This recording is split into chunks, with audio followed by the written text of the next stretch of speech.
Hey folks, welcome. It's live and it is November 15th, 2021. I'm still a little tired from the very exciting weekend. I believe we'll find that the sound will be working for a change this week. Right off the bat, I know that because I tested it. I'd like to thank everybody who, first of all, who's signed in for the impromptu live stream on Friday night, and everybody who's here tonight. There's tons of stuff to talk about here. There's the Charles S. Roberts Awards, which, a lot of which I've already said. We'll talk about that, I'm sure. We're going to talk about Compass Expo. I'm going to show some pictures off from Compass Expo. There will be more videos on Compass Expo coming from me. We'll talk about that. We'll talk about whatever else it is that I want to talk about. We've got all the stuff sent out already, and I'm pretty sure we've hit a record for people who were here right at the get-go. So let's pull the chat out here and say hello to Missing Seattle, Fast Hines, Matt Taylor, Carl Creeder, Alan Salazar, Strelnikov, James Whitmer, Rick Cox, Rob Jordan, Six Actual, Missing Seattle, if I haven't said hello already, Tom Allman, Cole Biere, thanks for stopping by, Tom Borman, Henry Sikorsky, William Aarons, Charles Latora, Lind Pratt from sunny, meaning snowy, Columbus, Ohio, Stigler from whatever the hell it's doing up there right now, Chet Bell, Jason LaRiviere, Brian B-Dog, Jeff Beeler, Peter Bergs, The Command Tent, Ken Cloby, Rich L. Camp 1, Charles Latora, John Clark, Fucko, Mike Orwick, The Command Tent, William Bird, Chris K., Dale Brady, Grumbling Rognar. The people are still stacking in here, so things are looking great. So, super short version for anybody that doesn't want to stick around for the more detailed breakdown. And there will be a video, like a quick, 5 minutes or less summary video coming about Compass Expo Flash and some of the pictures. But anybody, and Mo from Mo's Game Table, who I got to hang out with over the weekend, we'll talk about that too. There will be a Compass Games Expo summary video that will hopefully be 5 minutes or less, showing off the pictures and all the games. A lot of games on tables. And I believe that attendance was maybe not up because it was higher last time, 2 years ago. I will say repeatedly last year, even though it was 2019. But the last Compass Expo. But attendance was, per Bill Thomas, the owner of Compass Games, who I think we all know from the live streams, was higher than expected. Apparently they had a lot of walk-ins, and it felt quite crowded in places. Certainly it was noisy in that room. So the Compass Expo started on Thursday, which was Memorial Day, of course, or Veterans Day, I should say, and was rolling until like sometime today, right? I left yesterday. I flew up. Airfare was cheap. Air travel is super duper stressful, and we'll talk about that and my 2 misadventures with the Transportation Safety Association. Yes, there's something else. Fortunately, this one has a slightly happier ending than the last one. So I took the day off from work on Friday, right? For anybody that didn't see I'm going to repeat the story here because frankly, I'm going to be telling this story for years. So I decided, hey, this would be a good idea. I'm going to take my counter clipper and do a little impromptu counter clipping stream from up there because I'm sure I'm going to buy something, right? So, no, they didn't give it back. We'll get to that. So I've got 4 of them. That's the thing. This is my 2mm. They took the 2.5. So I get out, do the morning stuff that I have to do around the house here, take off, get to the airport, go through checkout. Now I figured that I was going to do a little impromptu counter clipping stream. So I took a counter clipper, which is one of these, the regular non-deluxe Oregon Laminations counter clippers, and I figured I was likely to buy what I was buying. I went up there with a shopping list. So I took the 2.5 with me. That would have been the right size.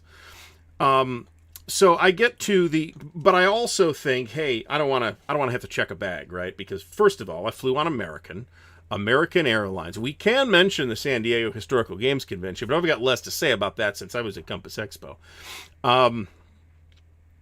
So Centurion's review is here. Hey, thanks for stopping by. So I didn't want to check a bag, so I actually went and bought a suitcase of that exact size that you could fit in the overhead compartments. Now, it was like $100, which is, $100 I didn't want to spend, frankly. But at least, it's not like I'm going to throw it out after this trip, so it's no big deal. So I go into the TSA line, the TSA groping line, with the personal item, which is my bag with the laptop, and the suitcase, which has my corner clipper and my box of Dyson tweezers and all that other stuff. So, first of all, the TSA operation in Columbus, it was really disorganized. It was much better organized in Hartford, for what it's worth.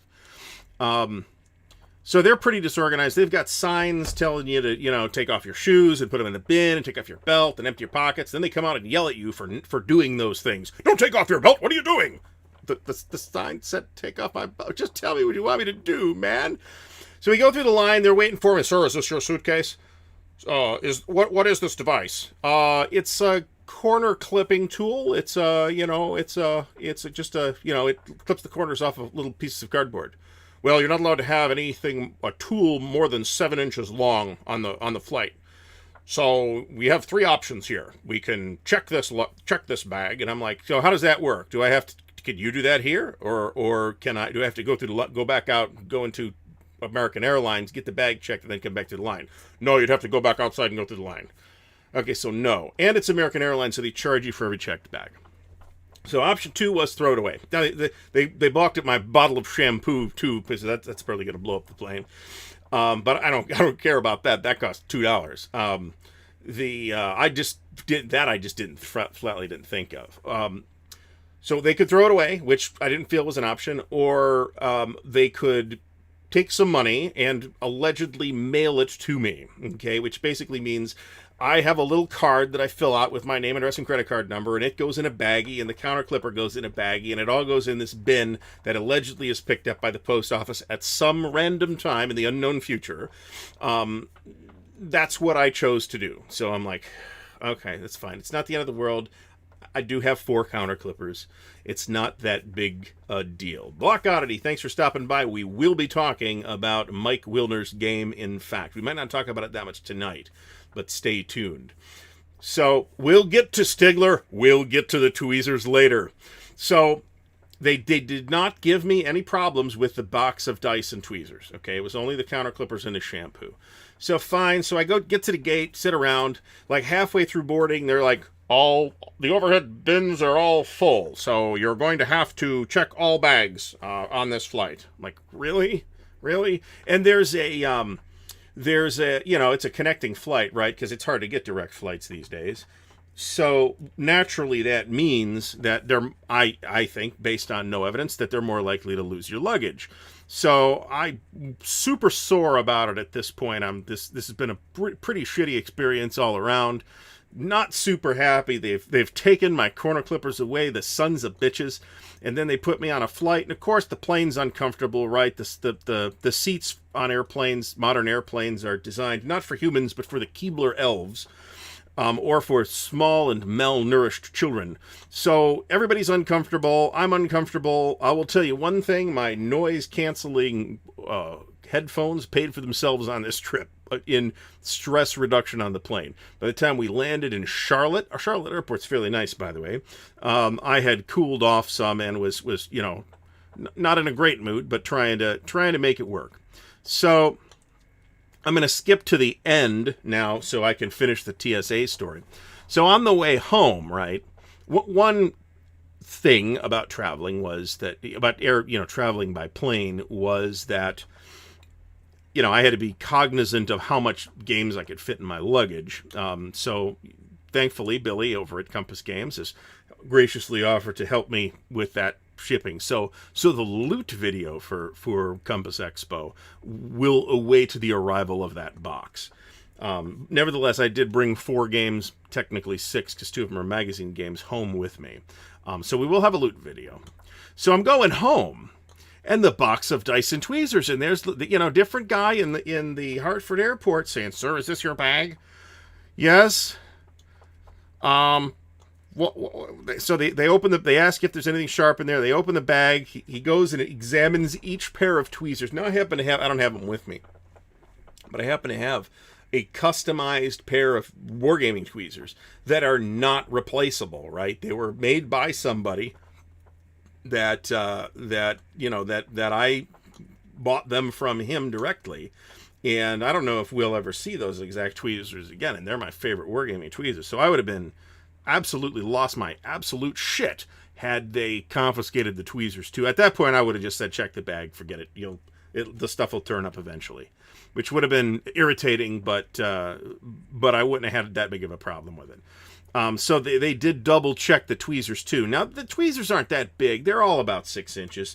The tweezers most folks use for war games are about 6-inch tweezers. So let me check up on the chat here. Yes, the Expo, we had a great time.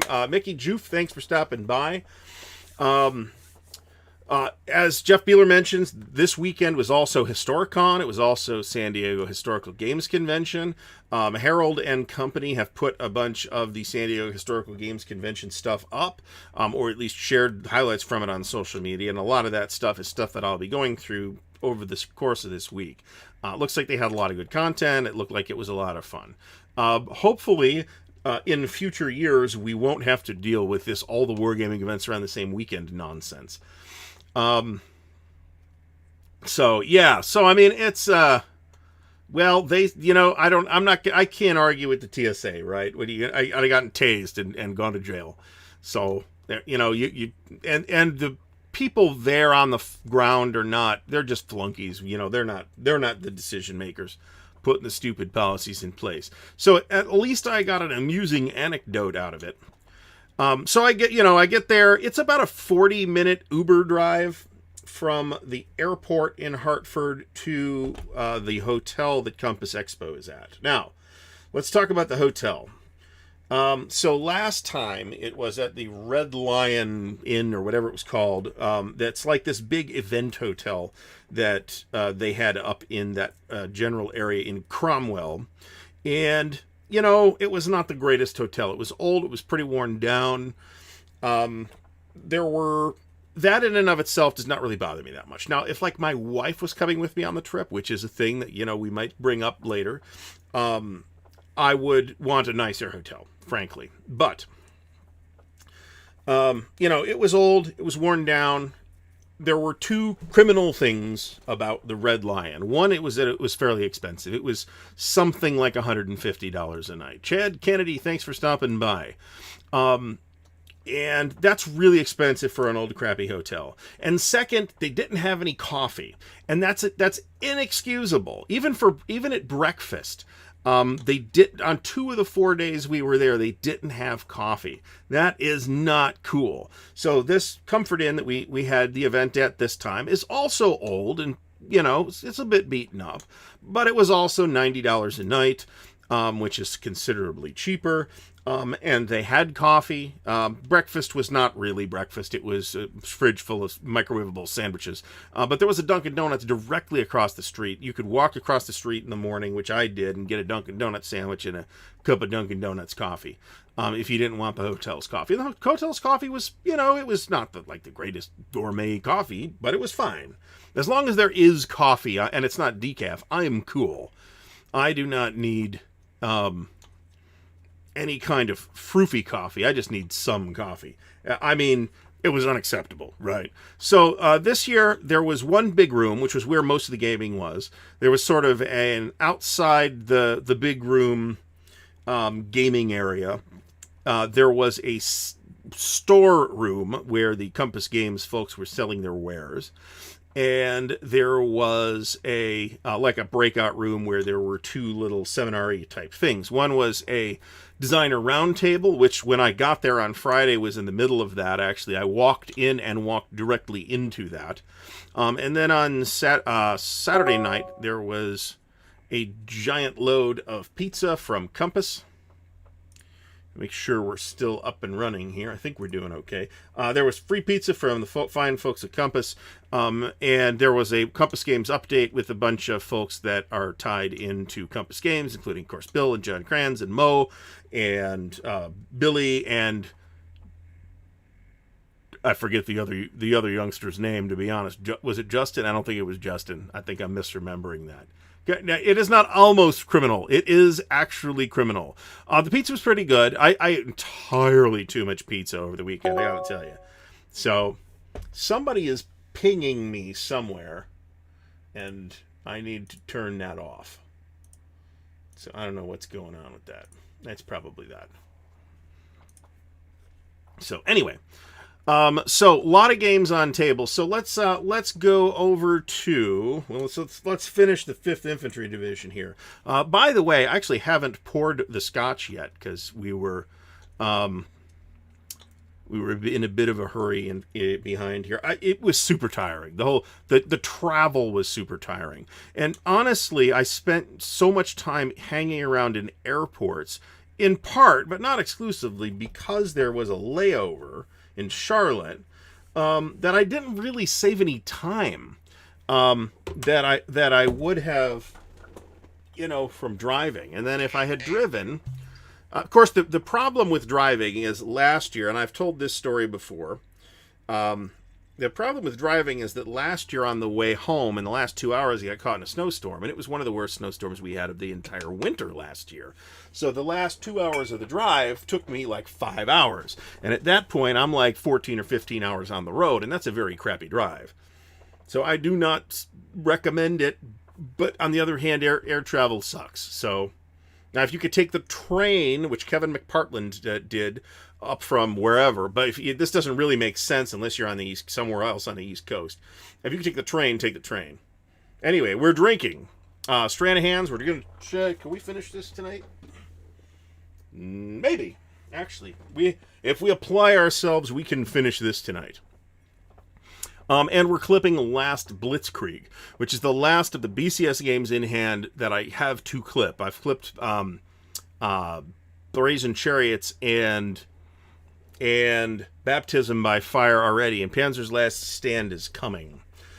So let's pull up the slideshow. Where's my slideshow? My slideshow's all messed up. Okay, so first thing I got a picture of, actually. This is the OSS Battle for Germany, the Battle for Germany. This is Adam Starkweather's series. There's a second volume in this sub-series coming out pretty soon, which is going to be the Balkans. It does link up to this map. You can play it together. I assume you can play it together. There's some interesting things going on in this system. The first couple of volumes, the Korean-Vietnam games, were not particularly well received. But there are some interesting things going on in this system, and I would like to try it. Unfortunately, my plans to do that with Adam there fell through just because of scheduling. I got tied down a little too long. This is a terrible shot. I might have a better shot of this later. This is John Butterfield's World War II Commander Market Garden. And this is the follow-up to the Battle of the Bulge game that is already out. That Battle of the Bulge game is an adaptation of the Shenandoah Studios Battle of the Bulge, designed by John Butterfield. It's very good. Looking at this, seeing what it is, I don't know if I'm going to pick this up, but I'm definitely keeping my eye on it because it's from a notable designer and it's on a topic that I'm particularly interested in. I have not formed an opinion on the OSS games. That's the thing. I really do want to try the system because, like I said, there's some interesting things going on there, and get a couple games under it, and I think we could have something really good, as Adam has produced in the past. This is Empires and Alliances. I might have a second photo or two of this as well. This was on 2 separate tables over the course of the convention. I could have sworn I turned all this stuff off. All right. This was on 2 separate tables being played by 3 people on one table, I think, and 2 people on the other. This is a retake on the classic Avalon Hill Guns of August that hopefully avoids some of Guns of August's problems. But people are playing it. People were playing it last time. So, I don't have an opinion on this. I haven't played it. I have played Guns of August, and it's a bit of a slog. This is a lot like Guns of August, except that it's bigger, and people like it. So that's all I know. This is Triumph of Chaos. This is the game on the Russian Civil War. They had a game of this going for most of the convention as well. Here we have Unconditional Surrender. You're going to see a lot of non-Compass games there. Probably, I'd say about half the games on tables were Compass games, and the rest were from other folks. There were a couple of non-war games on tables there, too. I did not get pictures of those. This is Winter's Victory. They weren't actually playing this as far as I could tell. This is the folks from New England Simulations. This is their next game. It is about the Battle of Eylau in 1807, I think 1807, and or late 1806, I forget. And it's a very interesting battle, and it is the old Wellington's Victory system. So this is one I think should have an eye kept on it. We'll get back to Napoleonics later. This is Sickle Cut, which is part of France 40, the Mark Simonich France 40. This was getting played. This is a table that was set up to do fiddling around with the Third World War series. That game is currently at the printer. So I don't believe we'll see it this year, but we should see it in the first half of next year. Hopefully Q1 would be nice. These are the 2 issues of Paper Wars that I picked up. One is Galicia 1914. That's the Mike Resch Galicia game. Now, as I said, I think at the time, I've been waiting for a Mike Resch Galicia game for a long time. This is not the game I was waiting for, but it is nevertheless an interesting looking light game on the topic. So I did pick it up, and I also picked up Rising Sun Over China, which is the A game on the Second Sino-Japanese War, which is another topic that I've talked about as being very interesting. I will have a look in unboxing videos, which will be coming out over the span of the next several weeks, at all of this stuff. I picked up 2 games in the CSS series, Montelimar and The Little Land. There will be an unboxing of Montelimar, I want to say this week. It depends on exactly how I get the videos out. I did film 2 unboxing videos while I was up there. I have to review the video, but I suspect that they are garbage, so you may not actually see them. And The Little Land is the first East Front entry in the CSS system. And of course, since it's almost out of stock and it was hugely discounted, I picked up Balance of Powers, which I liked, and I think I traded it away in a pay it forward that made sense to me at the time. I regretted it immediately, and I picked it up again because now's the time, and it won't be in stock much longer. The War. So one of the things that I wanted to pick up, this was my number one thing to check, was to see, do they have the War Europe, the War of the Pacific, and the War expansion kit? Well, the War expansion kit was sold out a couple of weeks ago. But fortunately, Billy, I guess, found a box or 2 of them sitting in the warehouse. So by the time I left on Sunday, there was 1 copy of the expansion kit left. So I did get all 3. We're going to have a more detailed look at these as well. This is another evolution of the old Third Reich system. It's very akin to Third Reich, but it is also got a lot more chrome than the old Third Reich had. Not quite as much as A World at War, but that's what leapt out at me, was how similar it looks to a World at War. So I'm very curious to take a look at it. It does look more approachable than A World at War for what it's worth. And now you can play out the entire, the whole planet pretty much. Last Chance for Victory. These guys were playing the 1-map Gettysburg scenario. This is I think the second day scenario on the 1 map. They were hammering at this for a couple days after I got out there. This was, these guys liked the system. I've played the system. I haven't played Last Chance for Victory, but I have played None But Heroes, which is the Antietam game, and it's a very good system. This is the Line of Battle system from Dean Essig. As with all Dean's designs, it is worth taking a look at. Can't guarantee that you'll like it, but I do like it. So, next, this is The Lamps Are Going Out. Now, I still have not gotten my copy to the table, but this game has a very strong reputation and a very strong following, and the folks I talked to, more folks that I talked to this time around, spoke very highly of it. It was on a couple of tables throughout the course of the event. This is is probably 8 tables of Bitter Woods, and that's because there is a Bitter Woods tournament. There was at least 1 Compass version, there was at least 1 L2 version, and there was at least 1 version done by the Big Board Gaming, the guy that does all the big maps, from them as well on the huge thick pieces.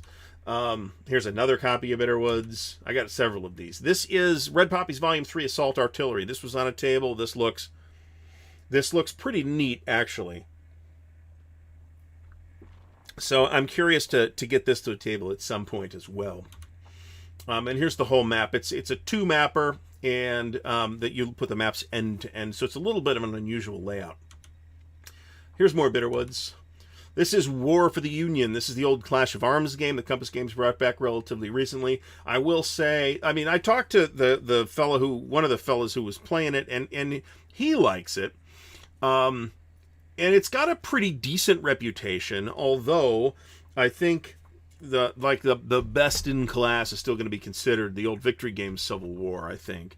But this is held to be a respectable game. I got to say, actually like the map, except for the mountains, which I don't like those mountains. I think that's just an ugly way to present mountains. But, you know, your mileage may vary on that.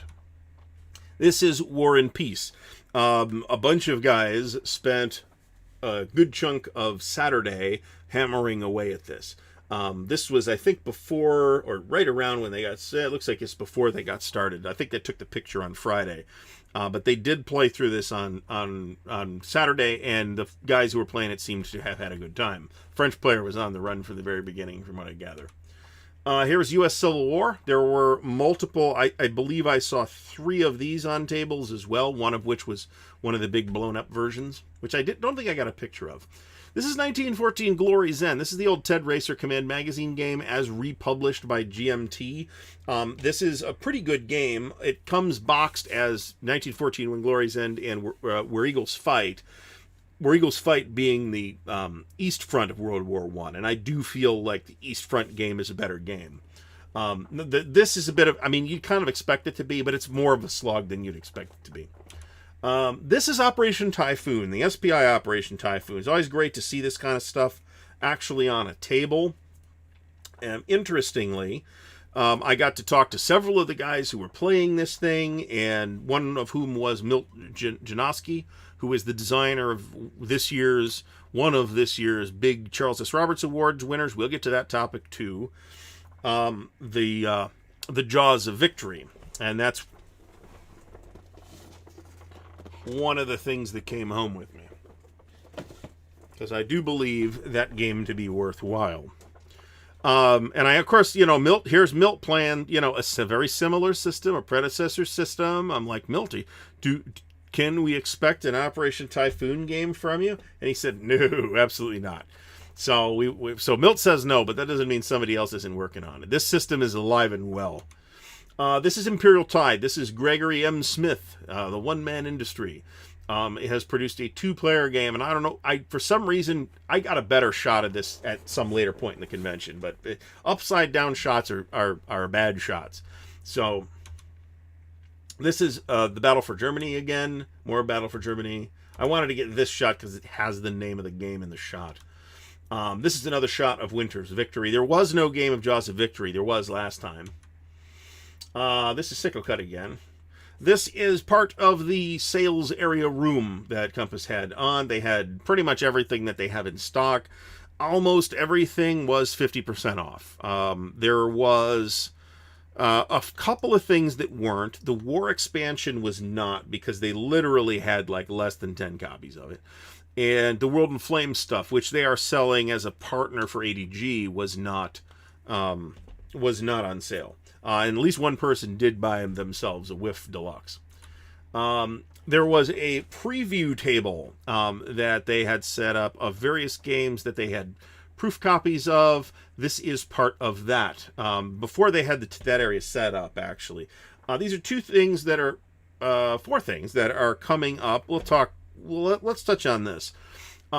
Sea Power in the State is actually a redo of an older game, which I hadn't realized.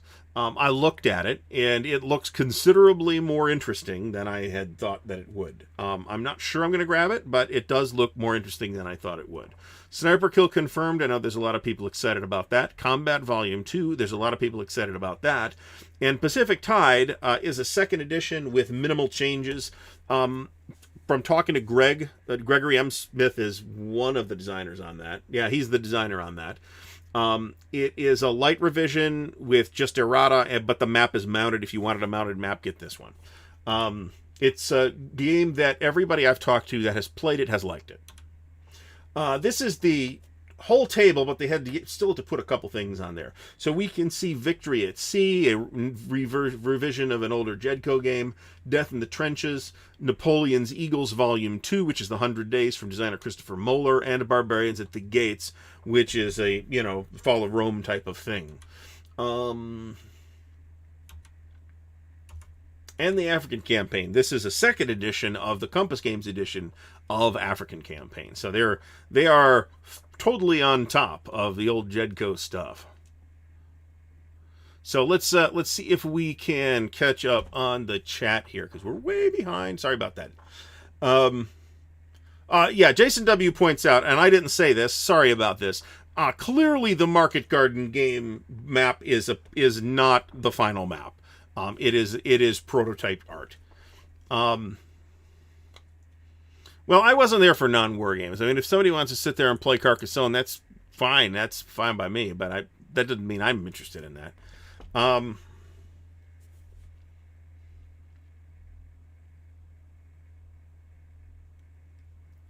So Zegler says Three Dog Pummel's last chance for victory.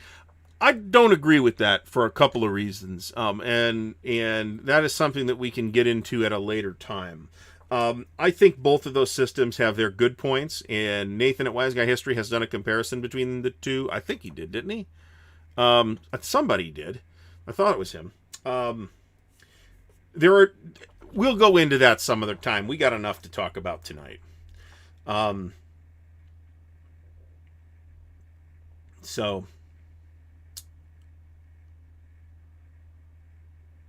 There was no early look at the Troubles, which is the coin-inspired game on the Troubles in Northern Ireland.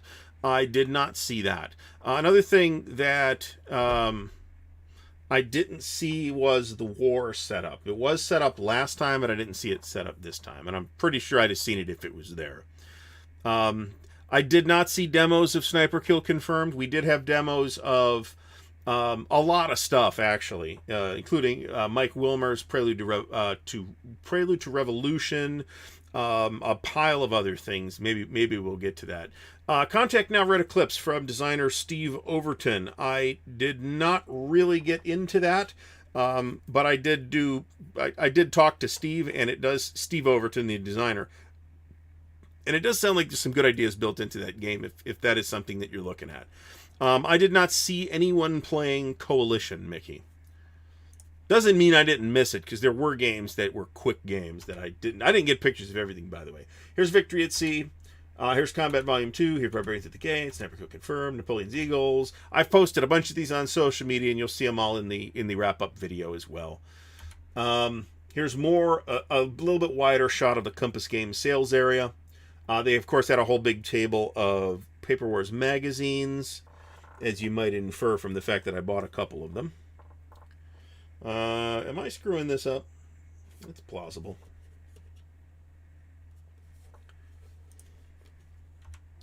This is the Paper Wars magazine. They didn't have like every single back issue, but they had a lot of back issues. And there are several of these games that I didn't buy because I had spent enough money by that point that do look fairly interesting. Some closer up shots of the area, including some whiff stuff. This is a close-up of the counter sheet for Novorossiysk, The Little Land. That's another CSS game. We'll be seeing an unboxing video of that. Here's the slightly blurrier, but at least correctly oriented Imperial Tide photo. This was played by a number of people at the convention, and it got a lot of good press. I'm not sure I got any pictures of Greg's solo stuff, but that may have been because it was like up and down, up and down, up and down. Lots of folks did. He did like a sort of mini tournament of American Tank Ace, and a bunch of people participated in that. I am going to let Mo talk about that because Mo got to do it and I did not. So this is Quatre Bras plus Lenny in the Eagles of France series from Hexasim. This is a very attractive set of games by Walter Wachowski. I forget exactly the name, but Same designer as this year's big winner, one of this year's big winners, Verdun Steel Inferno.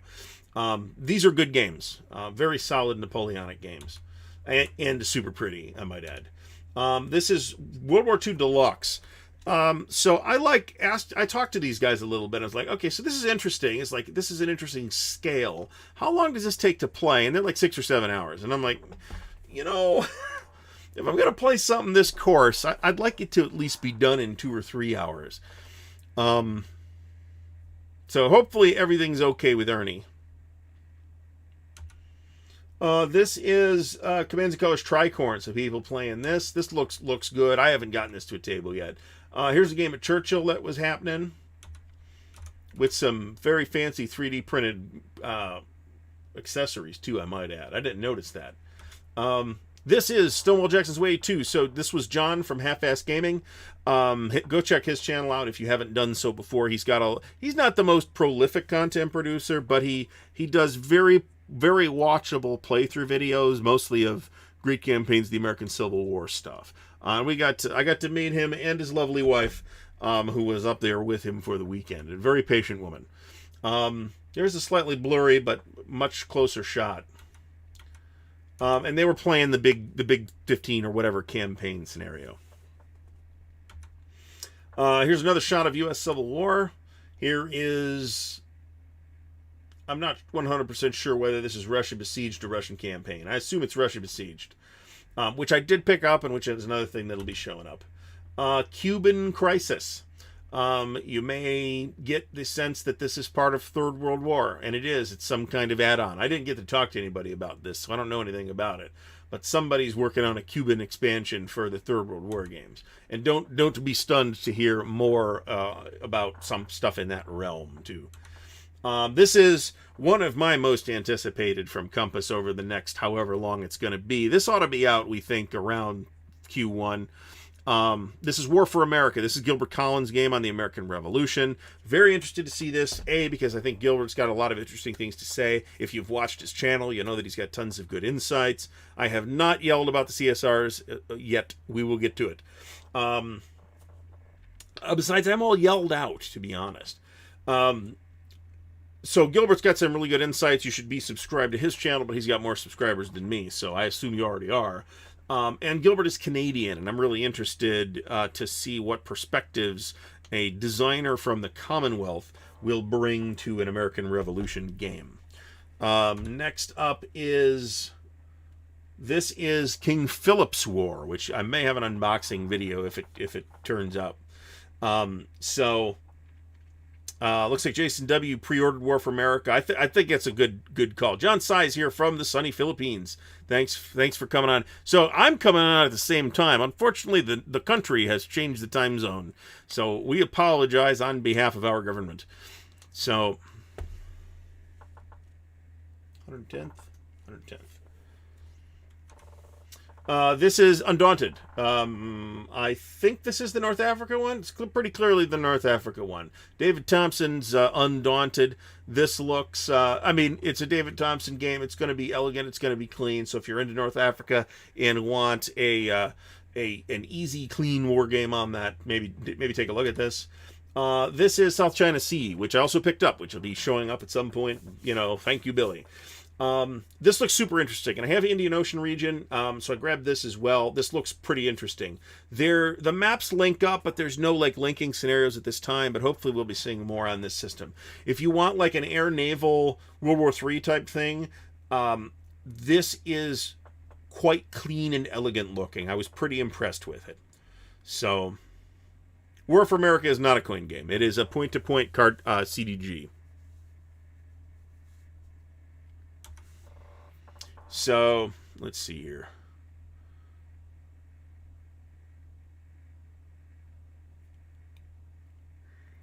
So let me mention, in case anybody doesn't know, I don't know what this is. It's some kind of non-war game. I don't know why I took a picture of this. I should be punished for taking a picture of this, whatever this is. I don't know. It looked super fussy and complicated, which I think is why I took a picture of it. So on the most recent Armchair Dragons podcast, Brant and I and Jim Ozarski did dissect all of the Charles S. Roberts Awards. I'm sure I'm going to talk about it here later as well.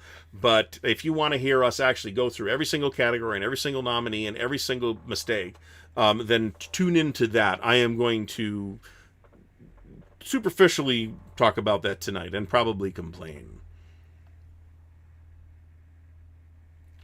The one true Flem is in the house. Thanks for stopping by. And Half-Ass Gaming, who is another. And I should mention that I got to say hi to a number of people and hang out with a number of people who have YouTube channels, including Mo and including John from Half-Ass Gaming. That was really awesome. I also got to interact and meet with a bunch of viewers, and that was really great too. And I was really glad to see that.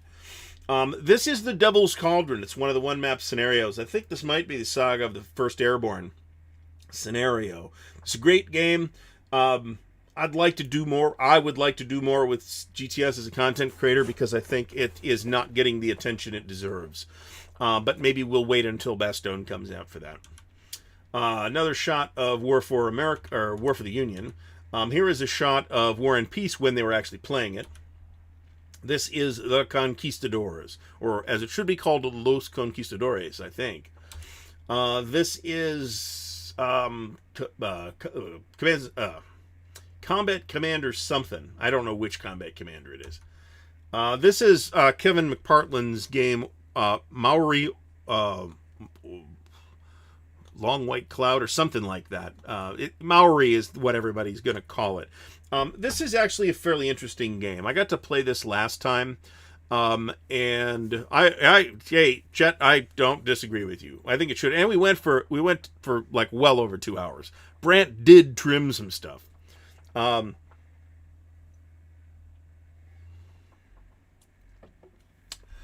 So yeah, Maori Warriors of the Long White Cloud. I got to play this at the last Compass Expo, and it actually plays a lot like a 4X game. You can play it solitaire. It's pretty neat. I do recommend investigating it. I'm not saying buy necessarily because maybe it's not your thing, but check it out if you're interested in kind of like a historical 4X game. This is, of course, oh,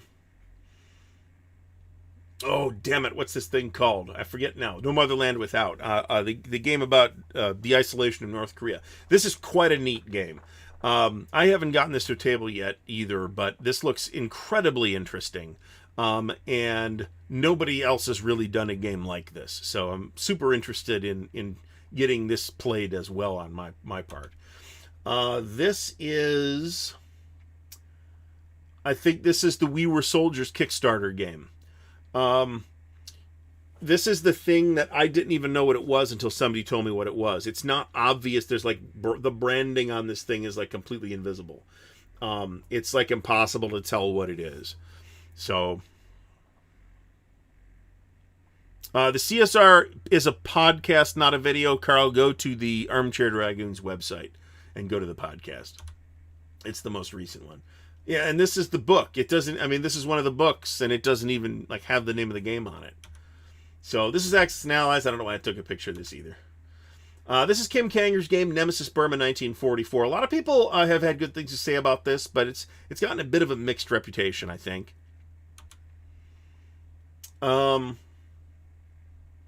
This is Bloody Dawn's The Iran-Iraq War. This is a point-to-point card-driven game. It's from High Flying Dice, which is probably why I wasn't familiar with it. So I was interested to see that there's a game on this topic. It's not the only game on this topic, but there's not many. This is Versailles 1919. I've played this. This is a pretty good game. I think it's a better game than Imperial Struggle that won a bunch of awards. This is the new Pacific Tide with the mounted map and the sticker counters and stuff like that. It's an upgrade in terms of components, but per Greg, there's not much actual change. It's just some errata is fixed. Otherwise, the game's fine. War for the Union again. More Imperial Tide. This is, again, upside down like an idiot. This is why I'm not a professional photographer.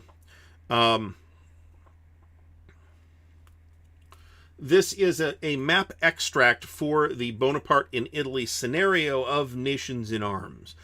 A couple of folks have done video on Nations in Arms. I think it looks incredibly promising, and I really, really, really want to get it to a table at some point. It's another one of those things that's high on the list. It's sitting on the shelf behind me.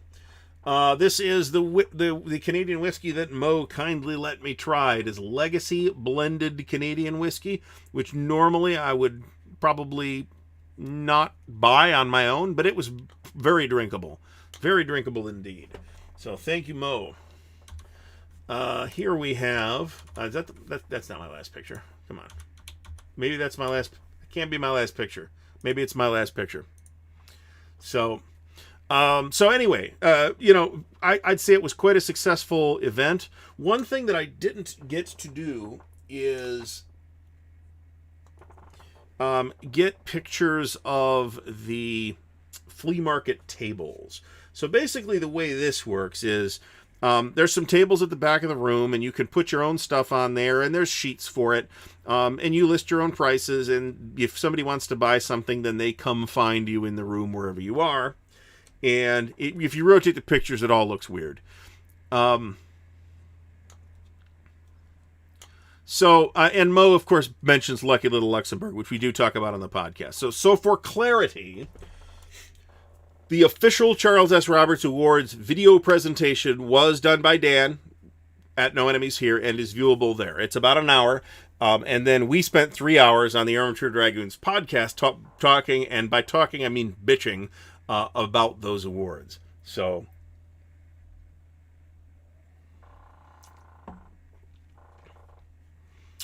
I did not hear that, John, about the Confederate cavalry raids on GMT's Civil War. I'd be very curious. I would actually be curious to visit a local liquor store in Connecticut to see what they have, but you probably have just as good a liquor selection in Texas as they have, I would think.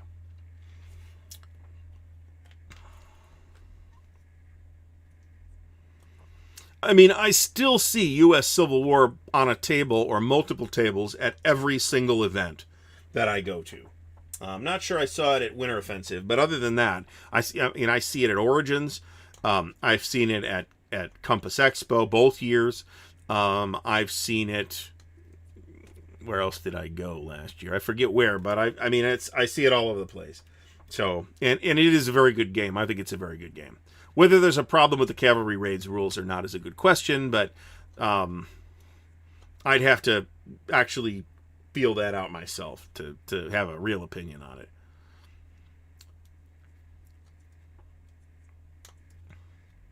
So, all right, so let's get to the other elephant in the room this week. Just not quite an hour in, but then we'll have time to talk about whatever, too.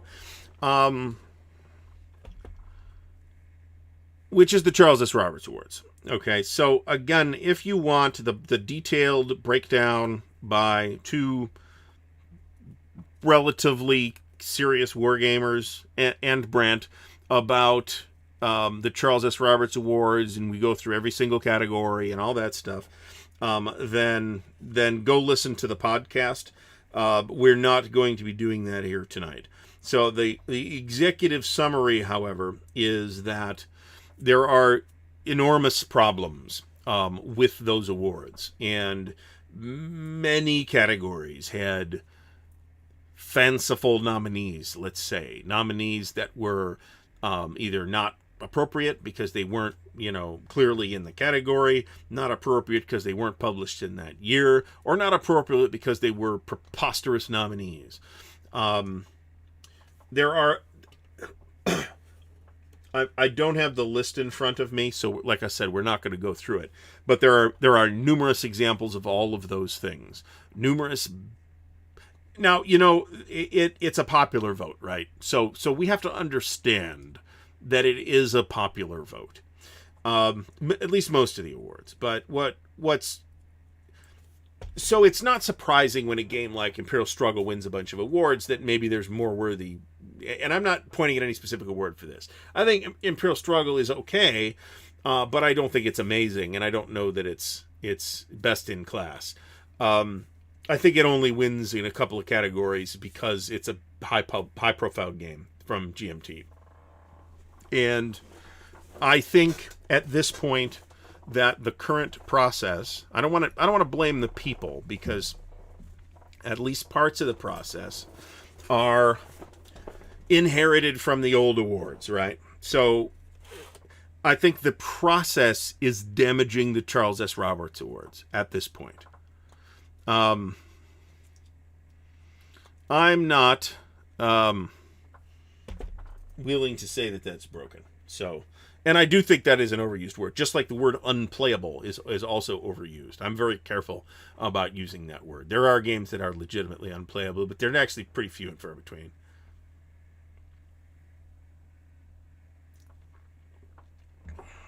No, Brant, that did not show up. Give me a second here. I will pull up the link to the podcast. Jim came up with the genius name for the Charles S. Roberts Awards, which is an unassembled bag of parts. And that's exactly what it feels like. There's certainly the bones of something valid there, but they're not coming together into a functioning machine. So,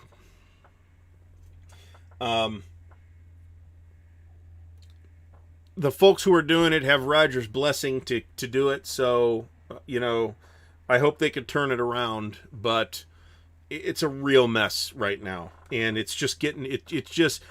On the one hand, there isn't like an obvious unworthy nominee that hogged all the awards this year. So that's a plus. But on the other hand, there's really just as many problems. One thing that was pointed out by Hethwill, who I have not seen here tonight, but he pointed this out on the Armchair Dragoons forum, is that there's more recognition now for non-U.S. publishers and creators of wargaming in the awards. And I do agree with him that that is a good thing.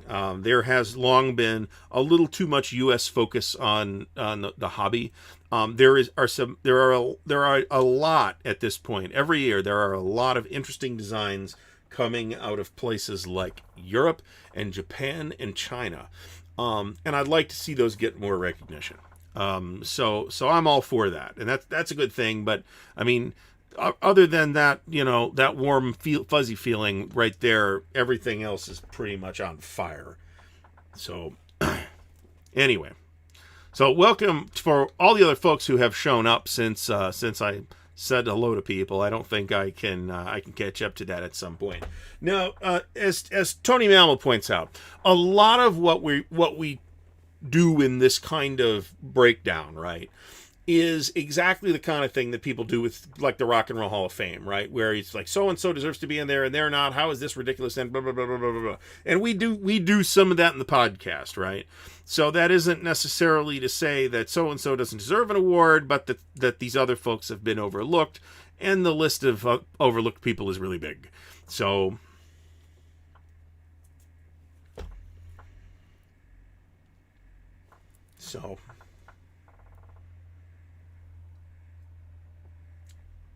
Henry, I don't disagree, but that's not up to me. So I am not going to have actual heartburn over it. I did work myself that morning when I was like kind of working and kind of listening to Dan do the awards presentation. I got pretty worked up. So fortunately, we did not record the podcast until much later that evening, and I had a chance to cool off some before working myself up again. One of the things that was on a table at Compass Expo that I did not get pictures of was Tank Duel. And that's another one that we always see at these events, is Tank Duel. I feel like I've gotten this all mixed up. I'm doing these by, or at least I'm trying to do these by formation.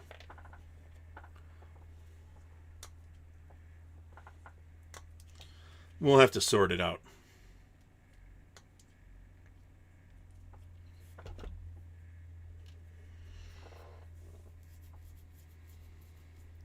I mean, it is to the point where they used to, like, when they announced the Charles S. Roberts Awards at Origins, they would have stickers so that the publishers of those games could go to the dealer's room and put the winner of the Charles S. Roberts Award on their product to help them sell.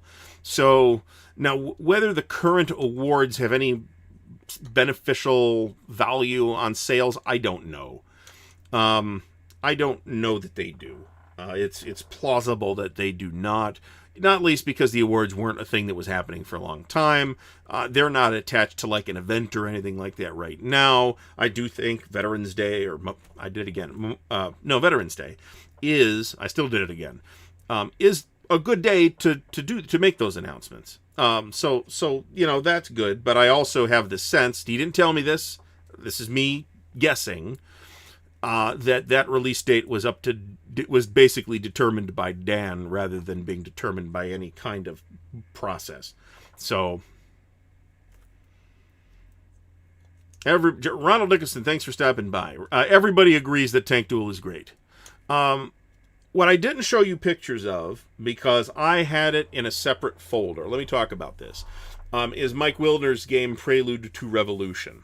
This is based on Marco Putre's system from Prelude to Rebellion, which is about some unrest that occurred in Canada that nobody's heard of unless they live in Canada, and maybe just that part of Canada.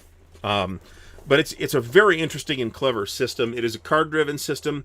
The Russian Revolution topic is a much more interesting, well, I don't want to say much more interesting, but much better known topic that I think people will get into. I did get an interview with Mike, so watch for that. I did very much enjoy the game. We played through an entire game.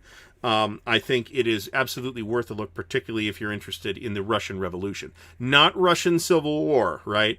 The thing ends with Red October. If it ends with Red October, it doesn't have to. So let me talk about sort of my entry strategy for picking stuff up. So Compass Expo has, and I knew this going in, they have everything at basically 50% off. And I, of course, did buy one of the few things that wasn't 50% off, but everything else is basically half off. All the magazines, everything. So if you're going to buy it, right, it's a great place to go to fill back up. I ended up with quite a few things, enough that I had to have Compass help me ship them back home because I didn't have a giant suitcase to put them in.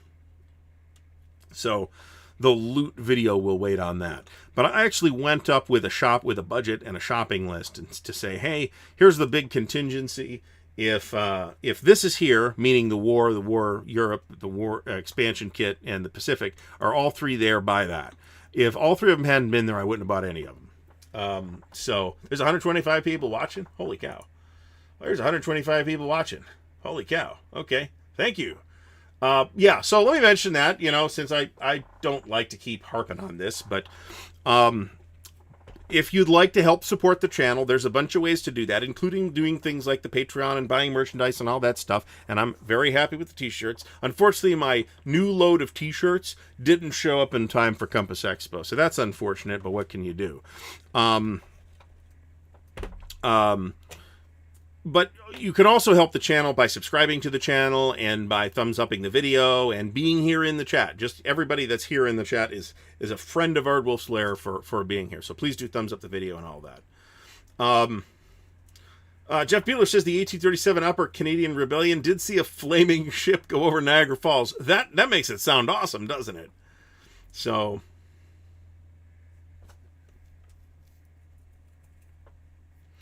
Chad Kennedy says that his games come from his own research and awards don't matter. And you know what? I agree. I completely agree. Now, that's not to say that as happened with the Jaws of Victory, that the awards can't come to the same conclusion I did.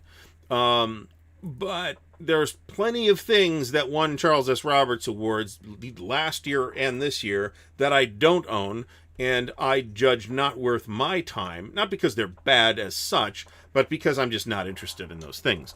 So Yeah, so the DAC 2, the unplayed. Now, you didn't necessarily know this looking at it. There was a DAC 2 punched, but I happen to know the fella selling it unplayed for $200 on the flea market table. I did buy.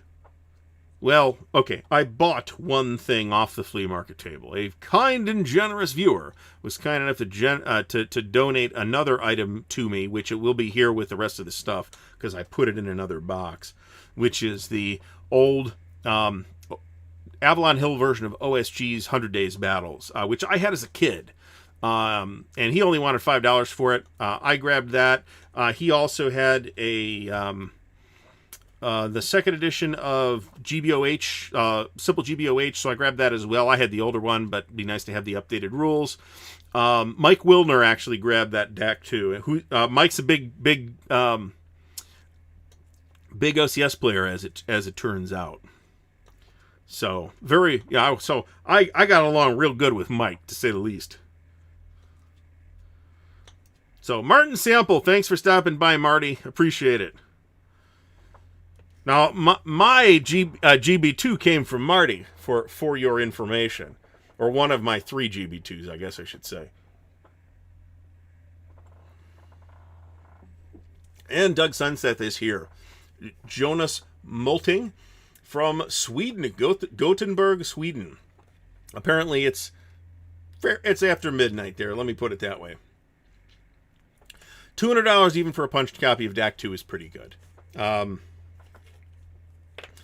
And I will tell you that Kevin, whose game that was, takes really, really good care of his stuff. I mean, like, really good care, right? I've bought plenty of stuff. My 3-Dog came from him, actually. I would never have the slightest hesitation in buying something from Kevin. His prices are usually reasonable. And his stuff is, in many cases, either in the shrink wrap, or it was taken out of the shrink wrap and looked at, but he put the shrink wrap back on it. So great deal. There wasn't that much on those tables. There was a lot less than last year, and I'm not sure what dynamic led to that, which is why I didn't do video of it. And it was kind of in a big disorganized pile because they didn't have enough rectangular tables in the room. The one thing that I bought was a copy of Elusive Victory for $10 in the shrink wrap. So I am happy to. That's another one that I had before, and it is a subject I'm not that interested in, but I'm interested in that system, as it turns out. So I grabbed that again, and that was a good price. There was another copy of Elusive Victory that had already sold previously for $30, which I'm not sure if that was in the shrink wrap. So I got 3 things off the flea market table. What else of interest was there? There was copies of the Germantown game from the Battles of the American Revolution. There was a La Bataille de la Moskva, the original GDW version.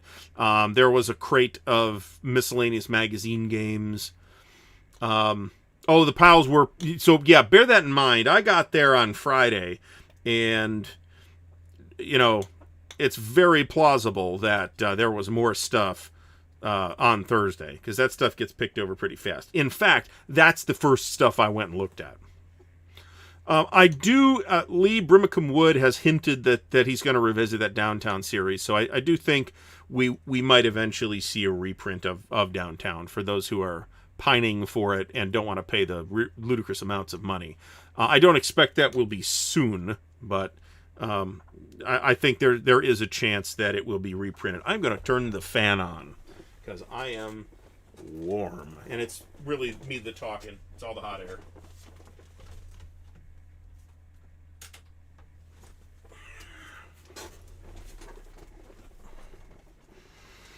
Jason W. Yes, you picked up that unpunched Here Come the Rebels.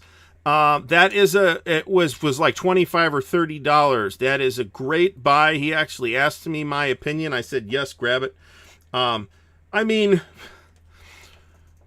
Price aside, would I rather have that or Rose to Gettysburg 2? I'd rather have Rose to Gettysburg 2 because it's all the updated stuff, and there's more scenarios and all that stuff. But for like $25 or $30 for an original unpunched especially, Here Come the Rebels, which, by the way, of all the modules, all the campaigns that the great campaigns the American Civil War covers, I do think that Here Come the Rebels is probably my favorite.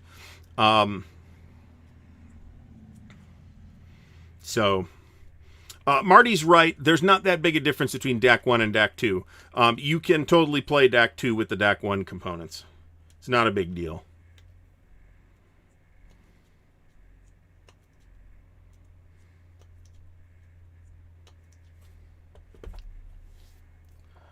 Well, the map category, considering the complete pants shitting that was done in that category last year, there's nowhere to go but up. You last year gave it to a game that didn't have a map. You gave the best map award to the game with no map. So the bar was low, very low, limbo low, okay?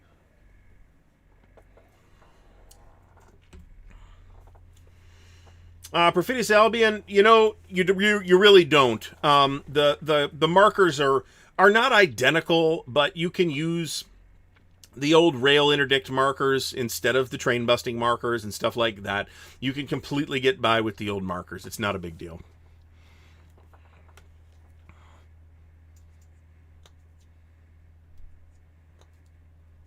And you can get the latest OCS rule set from OCS Depot. I think it's OCSDepot.com or .net. I forget what. Or Gamers Archive should have it as well. So you can just download the new rules and play the OCS series rules. And the OCS series rules are backward compatible all the way back to the original Enemy at the Gates. The only game in the series that you really can't do with the current rules is the original Guderian's Blitzkrieg, the very first game in the series. And like Enemy at the Gates, it has been superseded by a later edition. So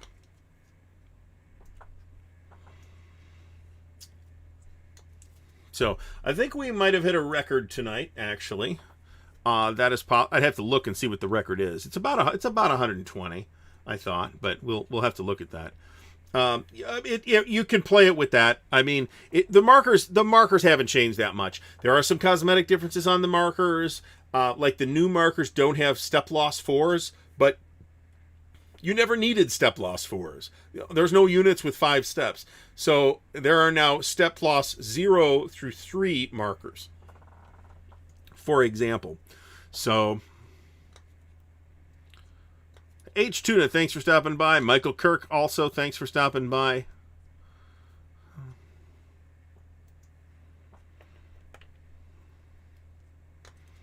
We are, by the way, clipping the Americans for last Blitzkrieg. Incidentally, if you want to see a good, detailed, and quite complete, as far as I've gotten to for it, playthrough of last Blitzkrieg, check out the Tabletop's Edge. He's been cranking those out for quite a while.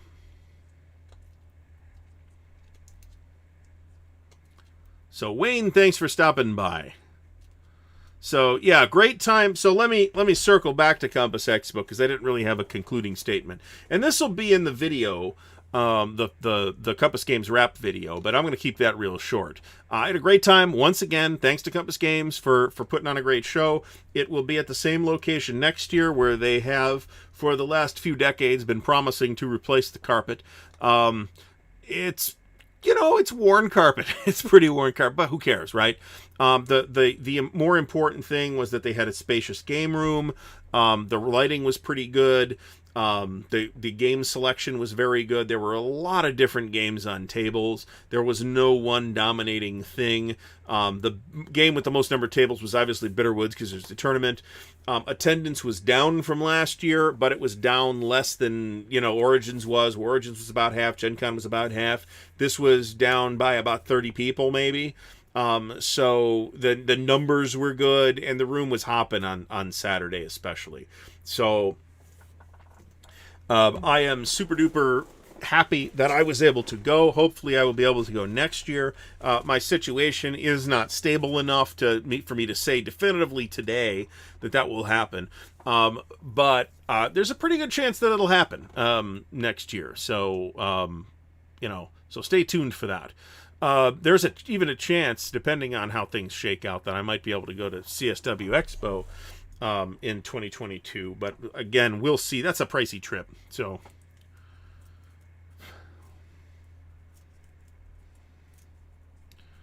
oh dear, the rap video. That will not be occurring, just so you know. That would be the world's worst rap video.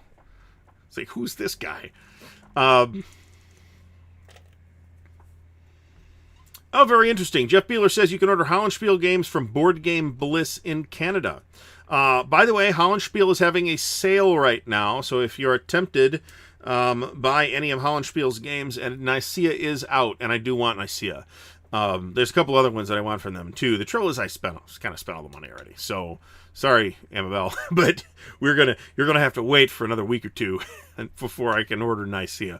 But that looks really interesting. I'm interested in that topic too, which is that I'm interested in so many different historical topics is why I'm really reluctant and super cagey about not getting into more, about not getting into like musket and pike era stuff, or not getting into Arab-Israeli war stuff, because I might be super interested in that, and I got enough. I've spent enough money and chewing up enough space.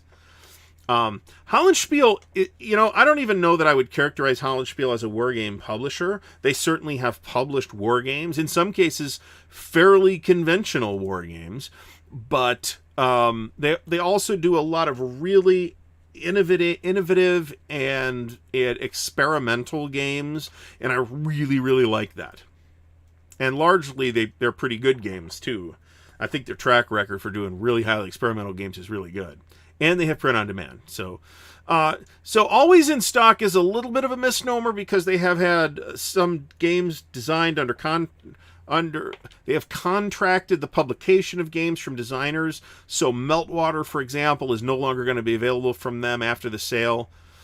Jason LaRiviere asks about the District Commander games. Those are the Brian. Well, among other Brian Train games, because Brian Train is another. He's about 1/3 of Gregory M. Smith in his output, but not in quality, but in quantity, of course, is what I mean.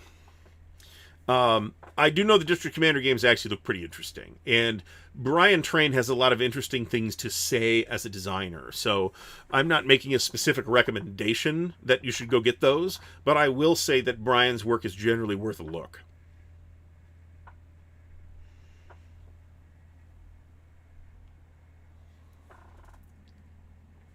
Oh, good Lord. There will be no rep video.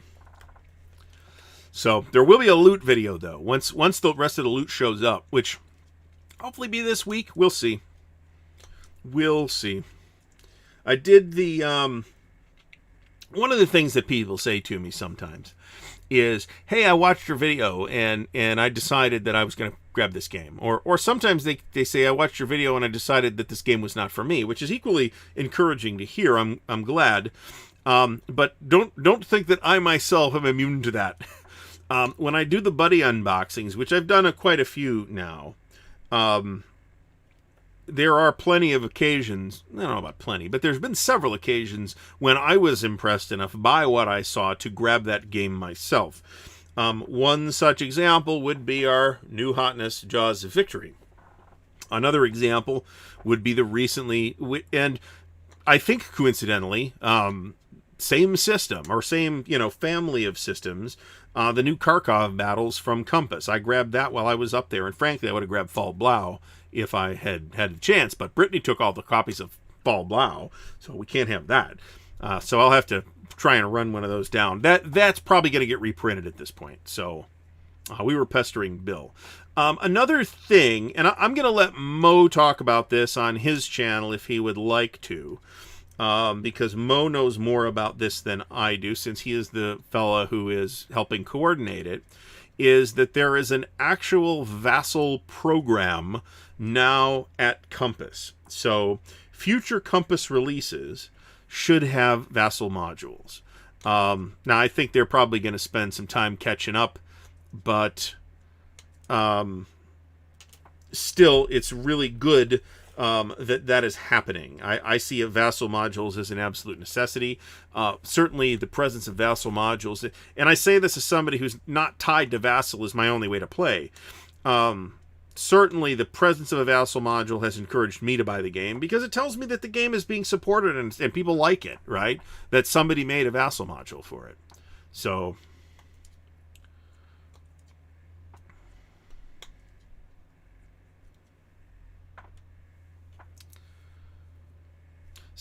Marty says that every wargamer should attend CSW Expo at least once. I agree. I'd love to. My original plan at like the beginning of 2020 was that there was a chance I would go in 2020. And, you know, 2020 basically didn't happen. So, and not just because of COVID in my case, there was an employment snafu as well. So we had to worry about that. Westphalia looks really cool, and it's well regarded, but I believe it is a 5-player game, and 5-player games are hard to get played.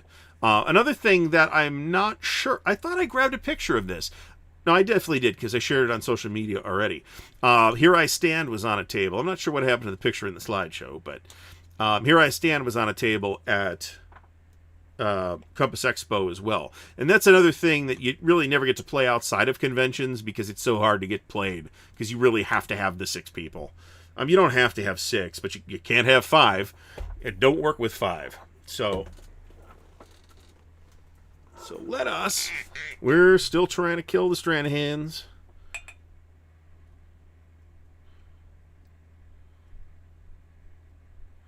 I think I'm going to give myself the homework assignment of drinking the last dram of Stranahans during the week.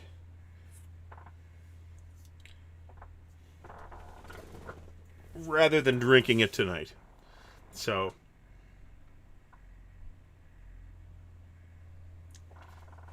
now the trouble, of course, with CSW Expo is, and I've wanted to go for a long time. Is it's an expensive trip, right?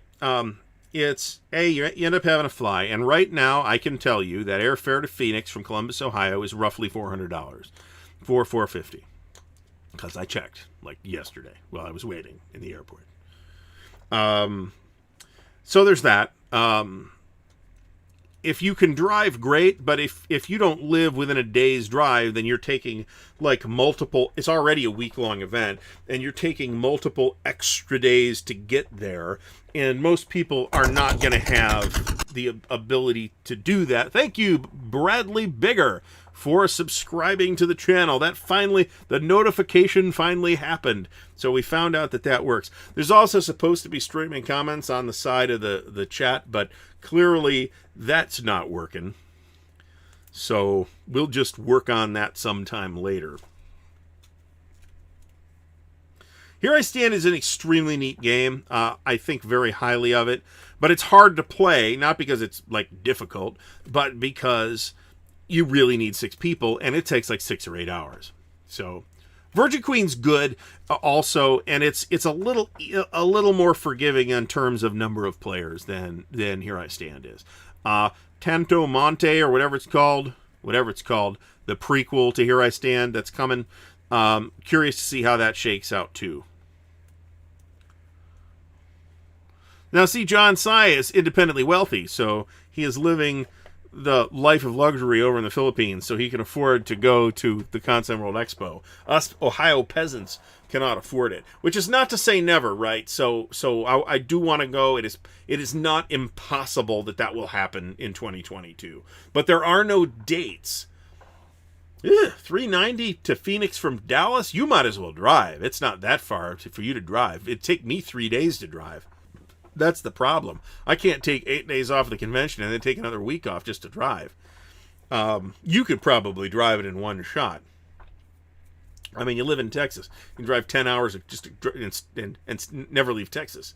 So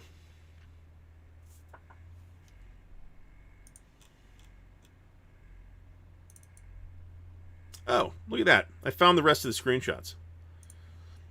So this is, I looked to see if this was available, by the way. What this is an Against the Odds magazine game, but it's a Labatt game. It's La Bataille de Vauchamp. And it looked pretty interesting, and of course it's super pretty, and it's super small, and I'm like, this would be the Labatt game to get. So I looked into it to see and it's still going for like $100, $120. So that's crazy.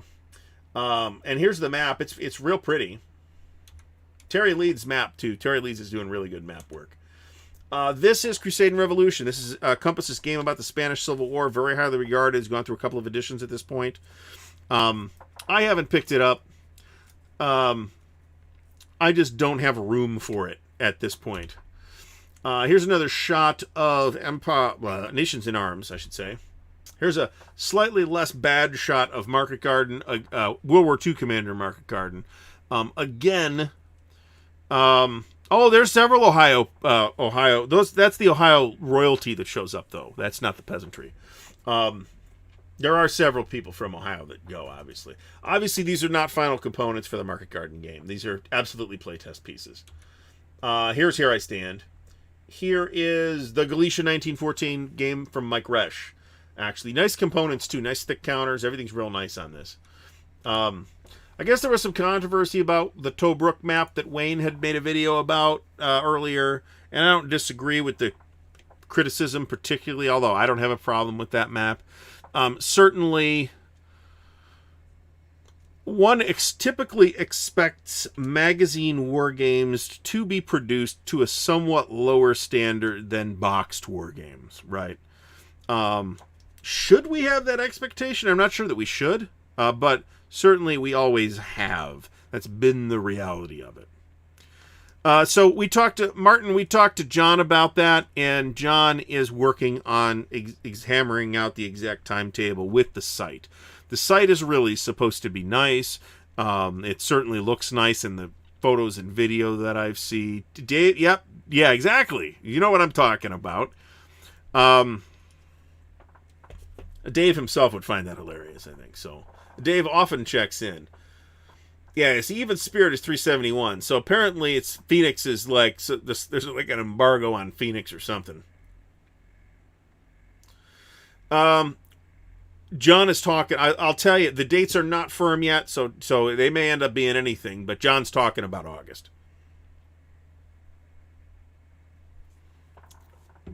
Because it's a cheaper slot that he can keep the cost down a little bit.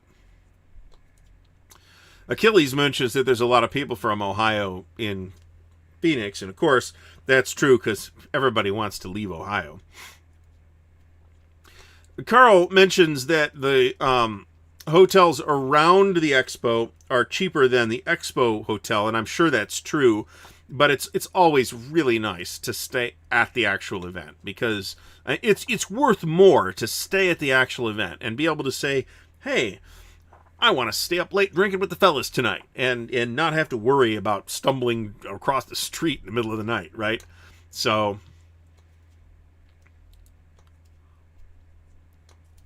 oh dear.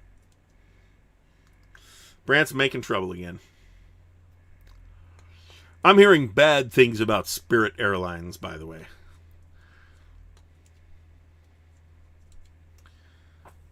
So, we are still at 119. It looks like we topped out at 128, which is outstanding. I am reasonably sure that is a new record, so thanks everybody for making that happen.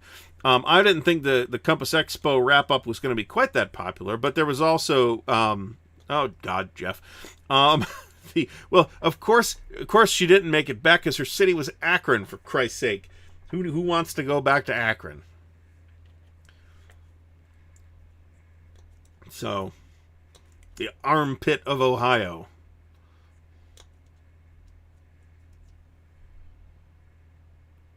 So, if you're like on the West Coast, as Stigler is, the cost dynamic for both flying and shipping things might be different. I shipped something up to someone who shall not be named, who lives in Oregon. No, it wasn't Stigler, though, obviously, and he'll know that. And it was going to be like $35 through the U.S. Postal Service. It was crazy. Yeah, that's the problem, Marty. American charges for absolutely everything too. You want anything but the last boarding group? Screw you. You got to pay. You want room for 2 feet instead of 1? Screw you. You got to pay. You want the emergency exit row? Screw you. You got to pay. So, man, they're like vultures. Not a great experience. That said, a lot of the unpleasantness of the trip was not really due to American Airlines. They're just chiseling you for every last dollar. You want to use the Wi-Fi on the plane? Screw you. You got to pay. Chicago is a hub for several airlines, so you should be able... Ooh, Southwest Chicago to Phoenix. That's interesting. Mike, I do live in the city. Columbus is a weird town. There's like farms, like working farms inside the city limits of Columbus. It is weird.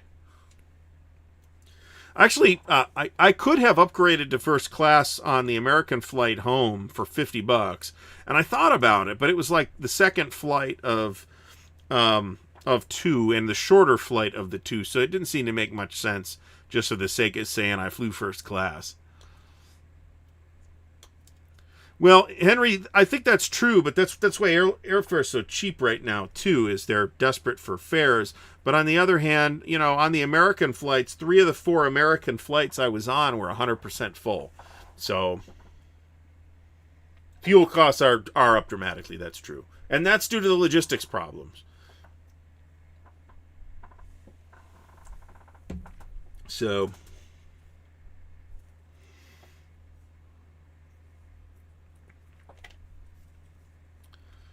All right.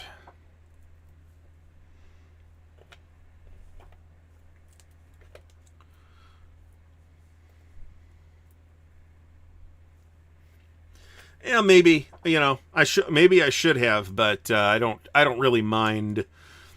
I'm home, right? That's the important thing. I did have to go to work today, by the way, but I worked from home, so you know, it wasn't terribly stressful of a day, and I did take a nap immediately after work too. So that was nice.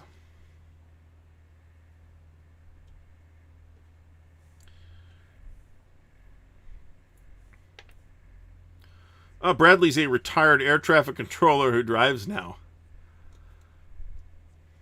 Oh, not really. I'm not particularly embarrassed by that, but there's nothing terribly shameful showing. But I might as well show you my pretty face instead, right?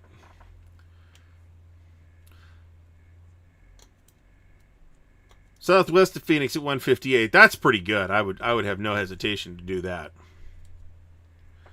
So I just forgot to flip it back. That's all. I hadn't planned on going back to the slideshow.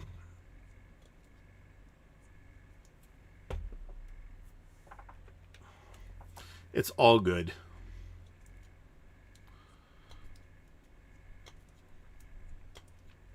So I really do appreciate folks coming out tonight. So I need to get this week's unboxing video ready to go.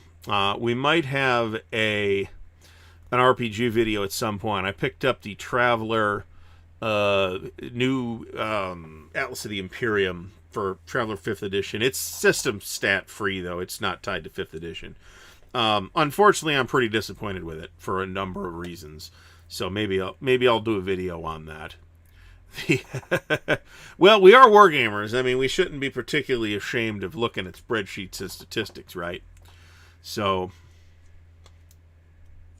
I don't mind too much. I make no bones about this not being a professional show, right? You are not watching NBC here, okay? So I do appreciate the subscription. So I didn't even go downstairs. I sat at this other table right here to work. So with where my work laptop is. So I did not get in on the Twilight 2000 Kickstarter. Had they had it at Origins, I probably would have bought it. Because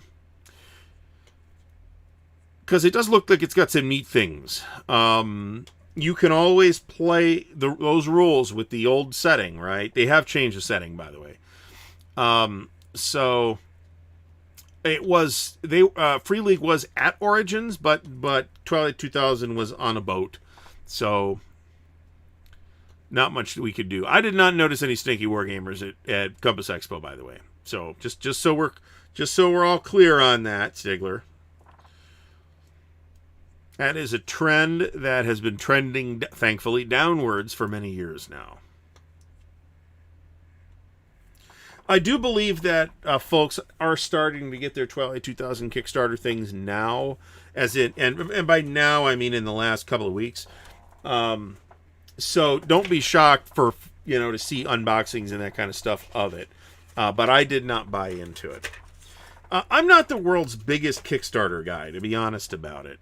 Frankly, because the vast majority of the things I do is wargame related, and while there are wargame Kickstarters, a lot of it is stuff that I'll just buy. If I want something from Compass, I'll just buy it from Compass. I won't go through the Kickstarter.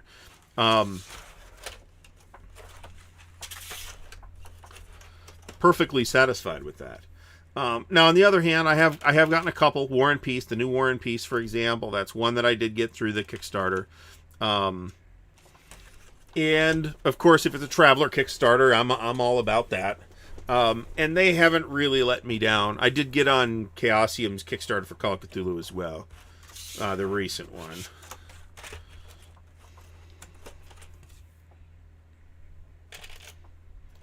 So I'll talk a little bit about organizing Last Blitzkrieg. It's a big game. It's 6 counter sheets, of which 2 are marker sheets and 4 are unit sheets.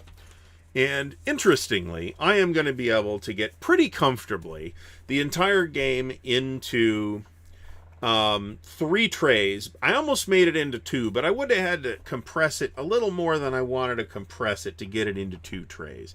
So I decided that I was going to just have to be satisfied with 3 trays, and then I'll clip all the markers. Jeff, the idea was that you were going to play. The idea wasn't that you were going to play the Soviets or the U.S. so much, is that you were playing a force stranded in enemy territory, right? So, well, the TSA confiscated my shampoo, as you'll recall. So, I mean, I could have just not bathed the entire time, and I would have been on brand for gamers, right? So,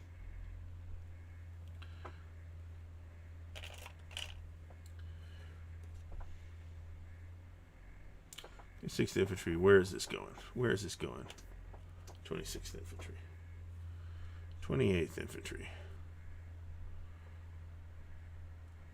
Yeah, we're going to have to figure this out afterwards. Actually, I just found it. But Most Fearful Sacrifice was another one that really did look impressive. We'll see what that turns into, but I expect that... I'm pretty sure that's printed offshore. So we'll see how long that takes to show up. And I'm not sure where in its production chain that is. It is a visually impressive looking game, however, I'll tell you that.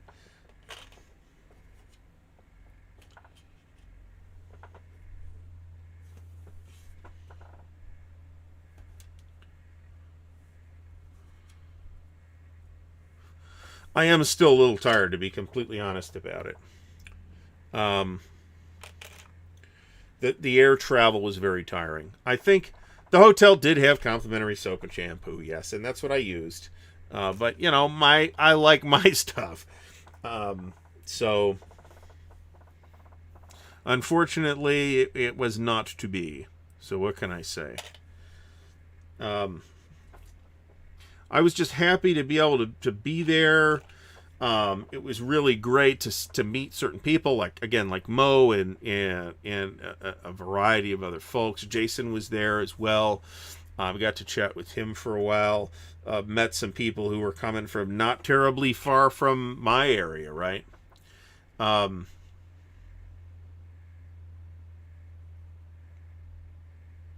So Perfidious Albion asked if I'm going to host a playthrough session anymore. It is my intention to do so. It is, as Henry mentions, time is a factor. And playthrough videos are some of the most time-consuming type of content that you can do. And there's a lot of good playthrough content happening there. But... yeah, that was Mike. That was absolutely true. Even in Charlotte, which is a pretty big airport with a lot of big fancy places to eat, there was very little open after 6 p.m. So it's very much the case that the time is the big factor. Now that said, And my other factor is the space, right? The space that over here is going to get turned into, 3 bookcases or 4 bookcases and a game table where I can leave something set up for a little while. That's the other factor for me right now. So yes, I would like to do more playthrough content. It's just that time and space are conspiring to prevent me from doing that at this exact moment. So another thing that I'm doing with this system is I picked up these trays from the Container Store. Now, I liked these because they're clear plastic. They're a little, I think, they're probably a bit brittle, so if I dropped it, it would probably break.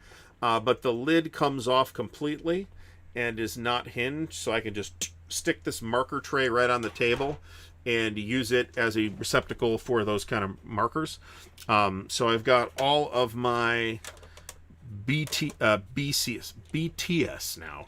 BCS markers in this tray. There are smaller ones that are 14 compartments as well. I'm using this for OCS and East Front Series and Library of Napoleonic Battles and Der Weltkrieg. So I'm using a mix of them. I'll probably use one of the big ones for Great Campaigns, the American Civil War. All right, we have made excellent clipping progress tonight. They are the really stiff, hard plastic. Yeah, and that's what makes me afraid that they will be a bit brittle. So, we'll do a video on that. You can always watch the videos at, as people do. I'm aware of this, and I'm not offended much by it. You can always watch the videos at 1.5 speed, right? You can't do that live, which is one reason why I really appreciate folks showing up for these events. I really think there's a lot to like about BCS, and I'm also really pleased that a couple of the things that... So we had some issues with the system when we played it, and one of those things was the abstractness of the barrage and air systems. So I do recommend a Hot Dry Season. I liked it a lot. It's up to Legion. I think I'm not sure where it is toward getting its number. That's Pat Mullen's Operational Vietnam game. It's a really neat system. I do recommend taking a look at it and pre-ordering it from Legion War Games. I did, so.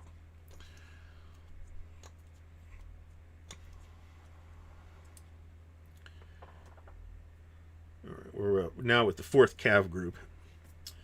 Try not to screw this up. Enough is screwed up. So, can you imagine Dan at 1.5 speed? Oh my God. So, we'll have a stream with Dan on Wednesday. It's on Dan's channel this week, I'm pretty sure. I don't know what the topic will be, but we do not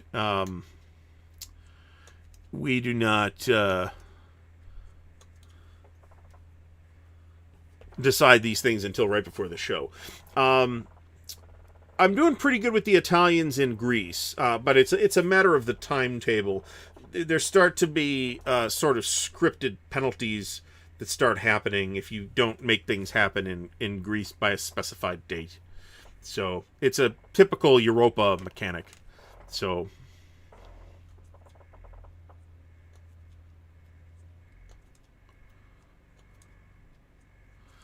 yeah, Wayne mentions that too. It's they really do take a lot of work, and honestly, you take a lot of shit for when you do them. People get all up in your shit about the tiniest rules mistakes. Now, my position is that if you're making an instructional video, then you shouldn't make mistakes. If you are doing a playthrough, you are going to make mistakes, and it's fine to point that stuff out in the comments as long as you're not a dick about it. But that's something that I've consistently seen is people being dicks about it. Not necessarily just to me either. So, because I haven't done that much playthrough content. But like I said, I would like to do more. It's just a matter of getting it set up. So, I mean, the Europa Third World War used a lot of the same pieces. GDW was not known for their excessive creativity in terms of markers.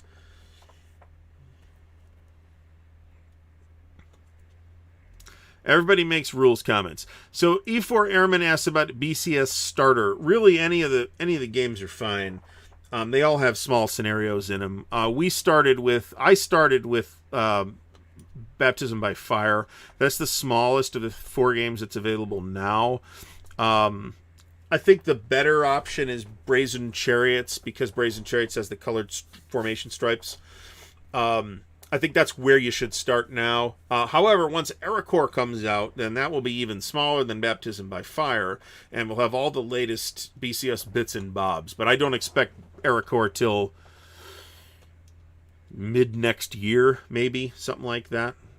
BCS appears to be doing fairly well for Multiman, which is great. I know that it's been very popular in the sort of commentator class, like the YouTubers and the bloggers and all that stuff. So let me see where Ericor is as of its number. It should have, I'm pretty sure it made its number. It did make its number. So I would expect to see Ericor mid next year, something like that.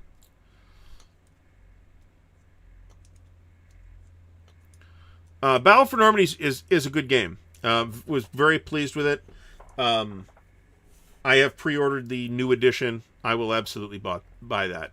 I've heard some things about the bug game that make me discouraged, which doesn't mean that much necessarily, but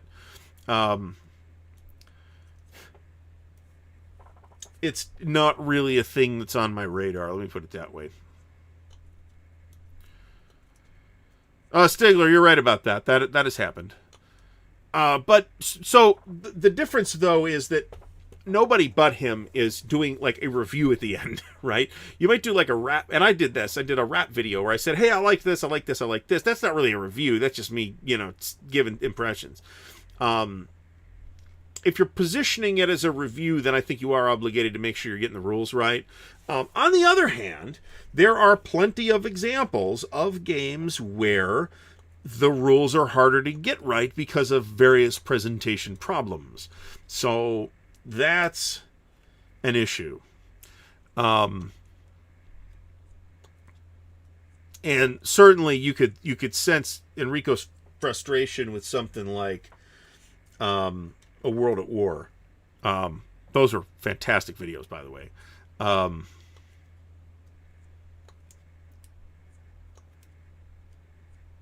Mike Anthony says across the bug feels too fiddly with initiative and activations. That might be true. Like I said, that sounded just more dismissive than I meant it to sound. I don't have an opinion, so I don't know whether that's true or not. Let me put it that way. But what you are saying is not different from my impression, my third-hand impression. So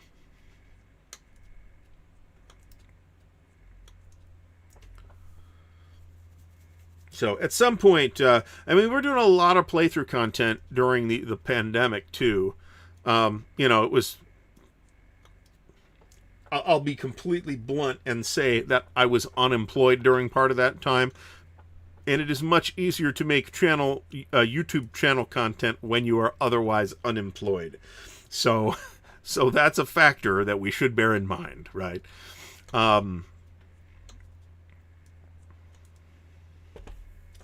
Another thing that I want to bring up again, just to get people to mention, I did post a link to this up in the chat, and if I remember, I'll put it in the video description as well, is to check out the Armchair Dragoons podcast on the CSRs with me and Jim complaining. Jim is, as usual, much more articulate than me. I was just complaining. I think we were mostly pretty fair, though, to be honest. So I don't really feel particularly. I do feel a little bit bad about picking on Walter at the end, but I still think that process is busted. So I'll be honest about that, John. I'll be honest about that. I think that whole situation was kind of messy, and Wayne's opinions on that. Wayne may still be here. Looks like he is. Wayne's opinions on that game were not only completely reasonable. I mean, he's within his rights as gamer and within his rights as somebody who's making content to have every opinion that he had in there. The throwing the thing in the wastebasket at the end was a bit of a stunt. But, you know, it's also within his rights as a content creator to pull stunts to try and get people to watch the videos too.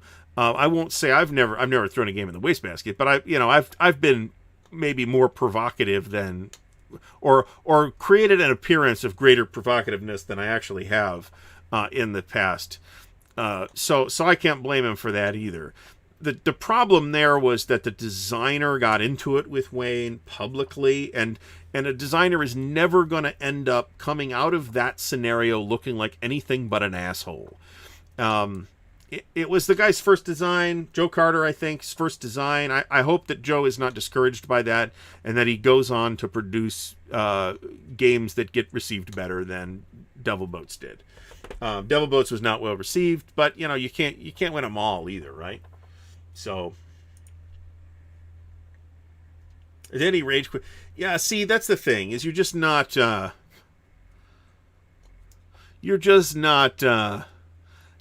to win.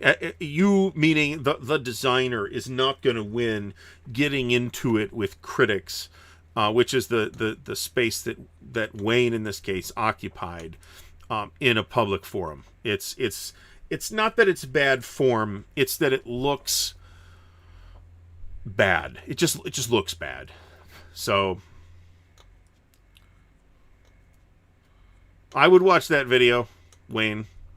So we are clear.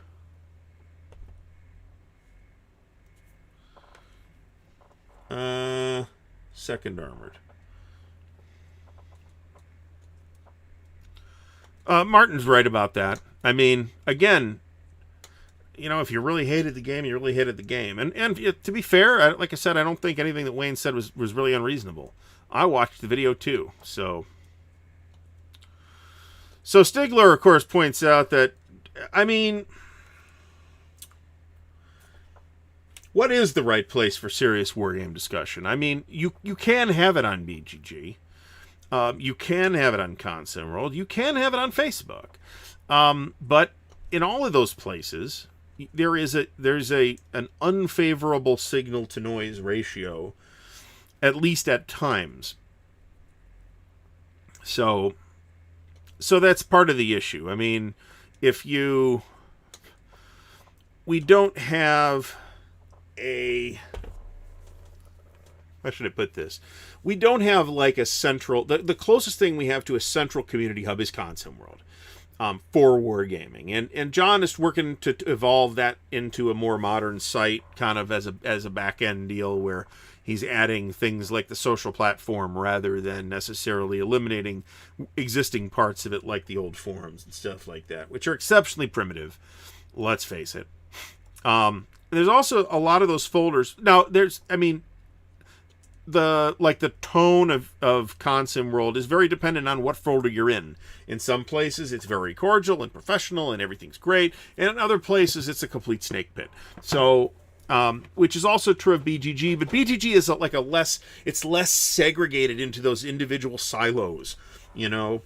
So, I feel like BGG is more susceptible to the snake pit parts of it overflowing into the rest of the site.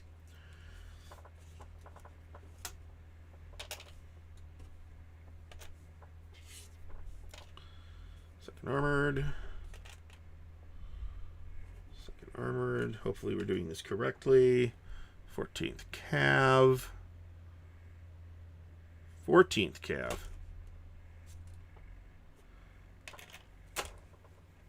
Crap.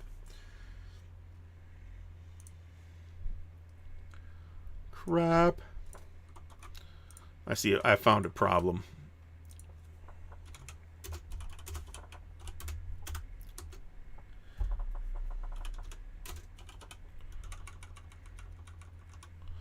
Found a problem with one of my tray labels.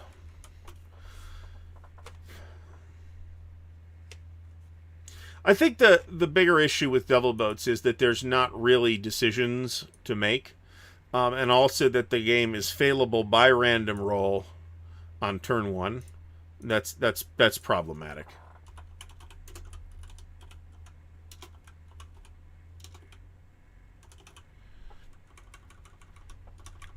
There's a lot of those sort of narrative-focused, what I'm going to call narrative solitaire games. There's a lot of those that are equally guilty of not enough decision-making. I mean, the classic B-17 Queen of the Skies is like that, right? You make very few decisions in that game. Greg Smith, to his credit, identified that even in his earlier designs like the Hunted, and saw that you needed to increase the amount of decision making that the games were making. That said, those types of games are not about decision making. They are about narrative. And if they win on the narrative, then they are almost certainly doing what they set out to do. Whether they have a lot of decisions to make or not.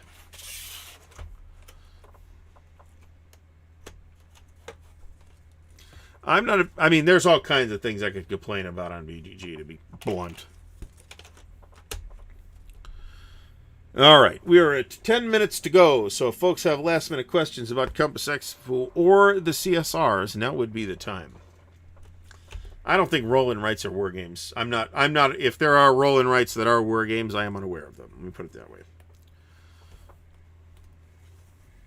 Now, I do think BGG is a really good resource for any number of things.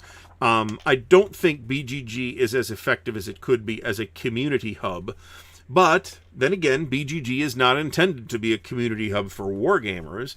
It is intended to be a community hub for board games, and wargamers just happen to be along for the ride. So, yeah, the B-17 thing at not Consum World, but WBC is same type of thing, right? I mean, nobody's playing it for the decisions.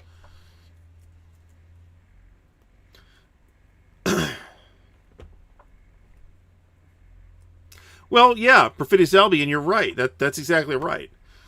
It's not to say that that's unrealistic. That's to say that some people are going to object to that from a preference of design type of standpoint, where they want to have more agency. That's a criticism that I've had about some games like Combat Commander. What local restaurants did we go to? I went to Dunkin' Donuts and Nardelli's Subs, or Nardelli's Grinder Shop, which is right next door.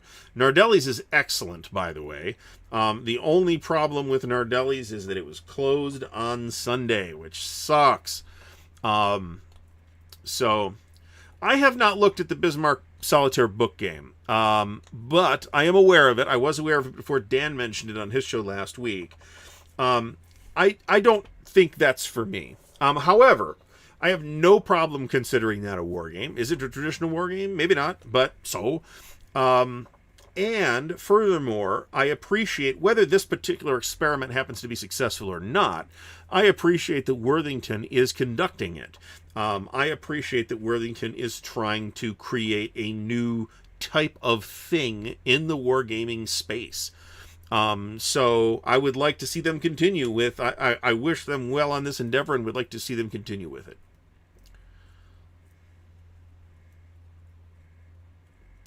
Now, I mean, okay, so if you want to see if you don't get the point of B-17 Queen of the Skies, based on your assessment that it has no decisions in it, which is not quite true, but there's not a lot of decision making in it. Watch Stuka Joe's playthrough series on B-17 Queen of the Skies, and you will get it.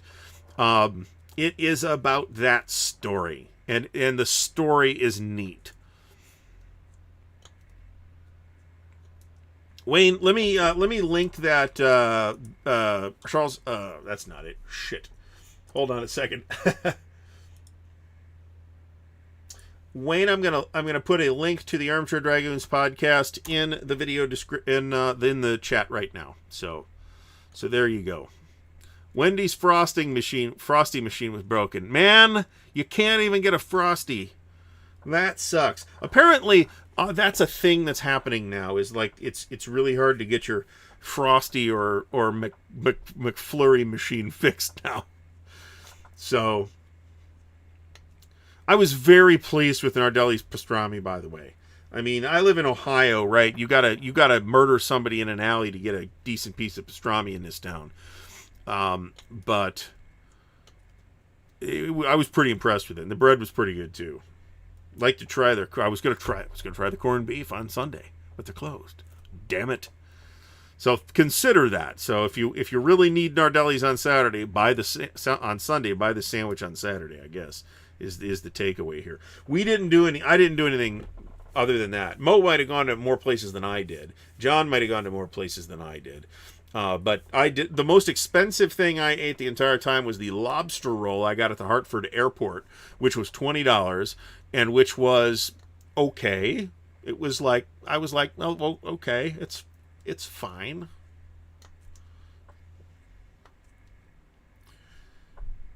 Yeah, I just put the link to the Armchair Dragoons podcast on the CSRs in the chat. So BCS is, it's hard to express this in the context of I have 4 minutes to do it, right? I think that warrants its own video, but I think there's a number of things that are coming together in BCS to really kind of put you in the historical driver's seat, that make you think as the historical commanders did. Those things include the snafu roll. Those things include the way the supply works. Those things include things like support and the way in which you use the units. Different kinds of units have different kinds of capabilities. For example, there's like a regular attack that you do, but there's no like factors on the counters, right? There's just an arrow that tells you that this unit can be the unit in an attack. Some units can't do that because they weren't used that way historically. They could support attacks, and you can do that with those units. But ultimately, you need an infantry or armored force to go in and conduct the attack. Recon units have special things that they can do. They can do things like screen, or they can go and recon a new objective, for example. It's really pretty neat. The objective mechanic actually is another one. The fatigue mechanic is another thing. A lot of moving pieces are working towards sort of putting you in that driver's seat. Now, we did have some, like I said, when we played through it, and there's a playthrough video of that, so go check that out if you're interested. We did have some issues. The caveat, we were doing some things wrong, because I'm reading the rules again.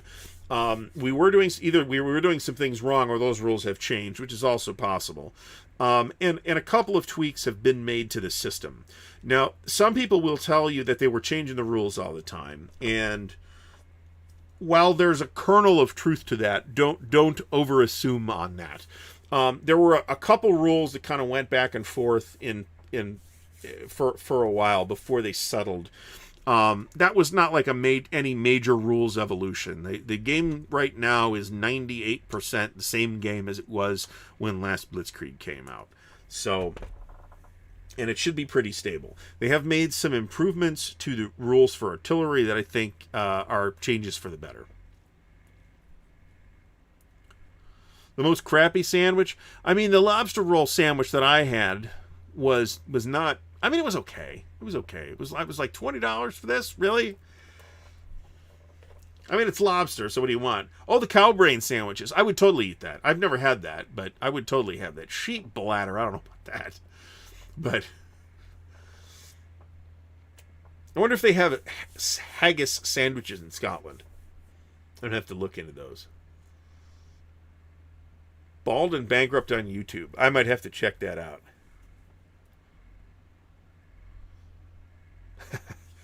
Doug Sunseth says he likes eating herbivores.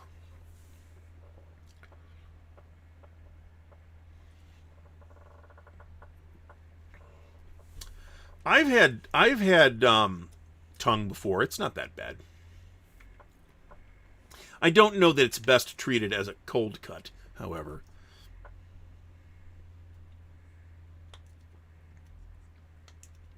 I have never eaten brains. I've eaten sweetbreads, which are a gland in the, at least beef sweetbreads that I had. It's a gland cluster in the cow's neck. And when cooked properly, they're pretty good.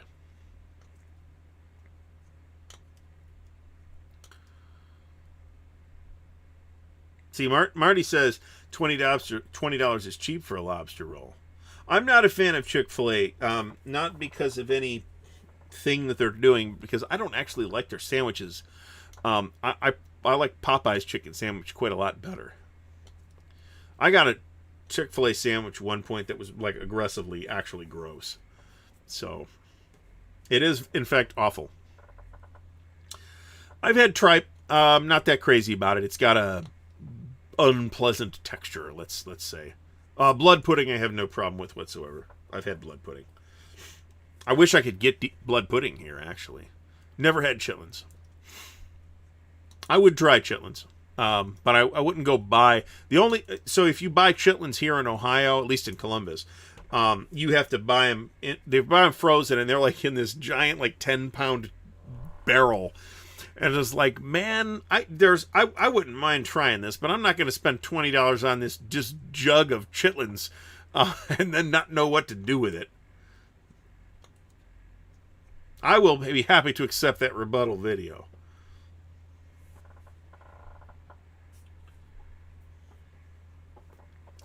So,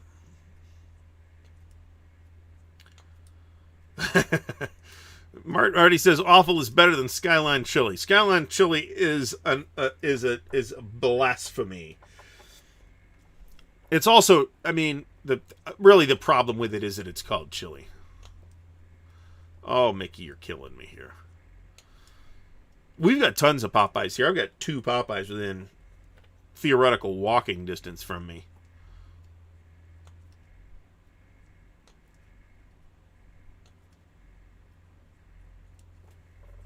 Boy, that'd have been an interesting experience to travel in the Soviet Union in 1972, let me tell you.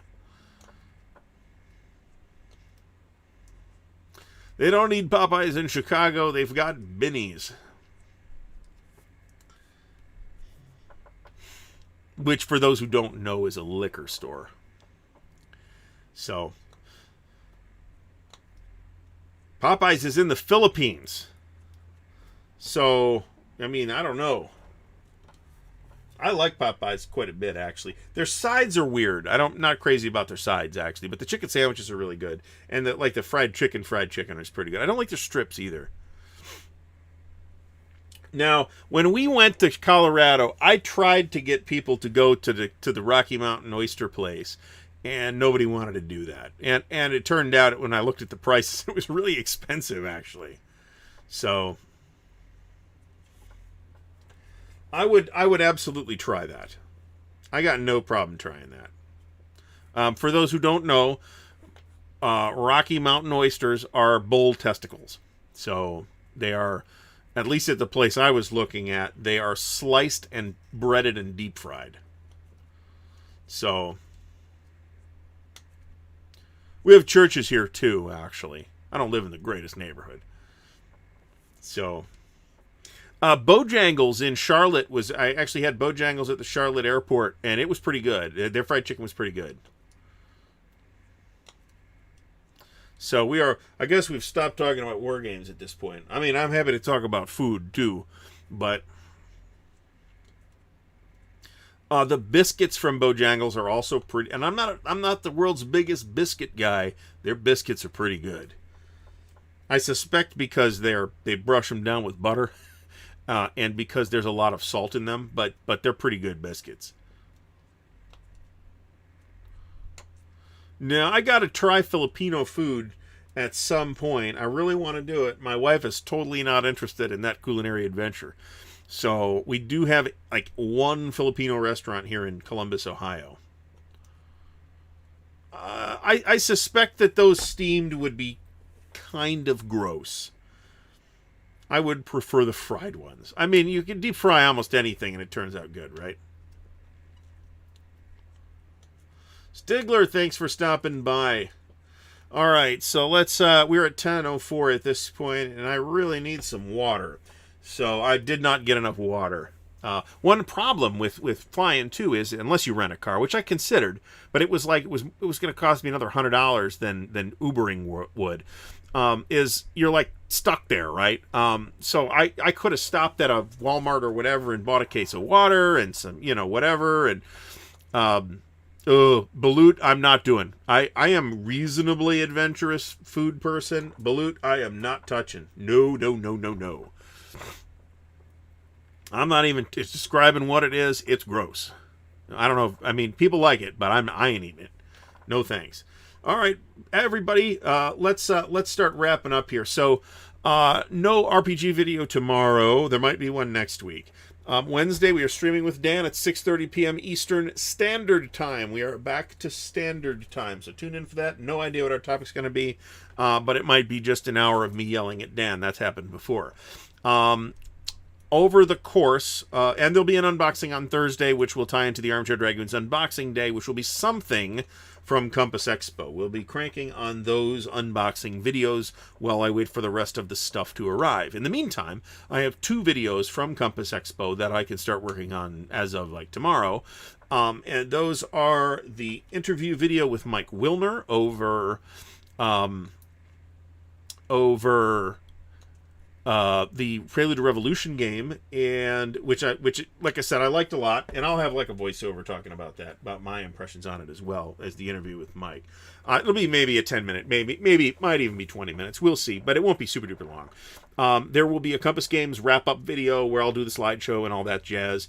There will be a loot video once the rest of the loot shows up. I haven't gotten much of the loot. One thing that I did grab, I'll show you this, again, because it's on the chopping block list, is Ted Racer's Fall of the Third Reich. This looks pretty good. You might see this as the unboxing on Thursday.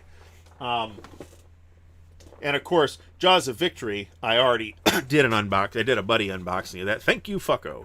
So, all right. So I don't have a specific schedule for those. They will be coming out. The interview video probably is a next week thing. We'll probably get that done this weekend, because that will be a fair amount of editing work that we'll have to do. The rap video will pretty much just be me talking for about 3 minutes and me running a slideshow over that. That's not difficult to put together. So I would like to thank everybody for stopping out.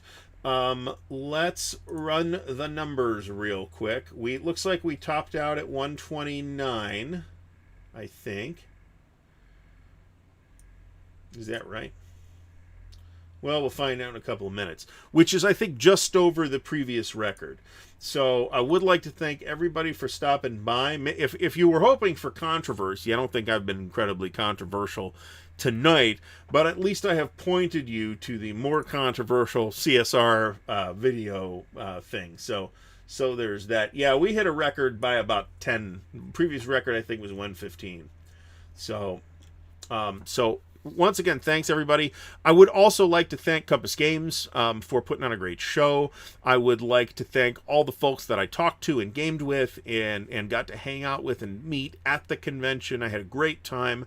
I will absolutely... I'm still working on the current tattoo. I have one more appointment on the current tattoo, and at some point I might show you on screen once it is healed, which would probably be in January. So FYI. It is not in a place that will get me demonetized if I show you the tattoo. So we'll be around, and of course we'll be back next week with the counter clipping stream. I'm still really tired, and I'm really talked out, and I need to drink about a quart of water immediately. So once again, stay tuned for coming stuff. I'm gonna, try and get more of this done this weekend as well. We'll see if we can get that done. And we will be back next week. So again, thanks everybody for stopping by. Thanks to everybody that I have previously thanked.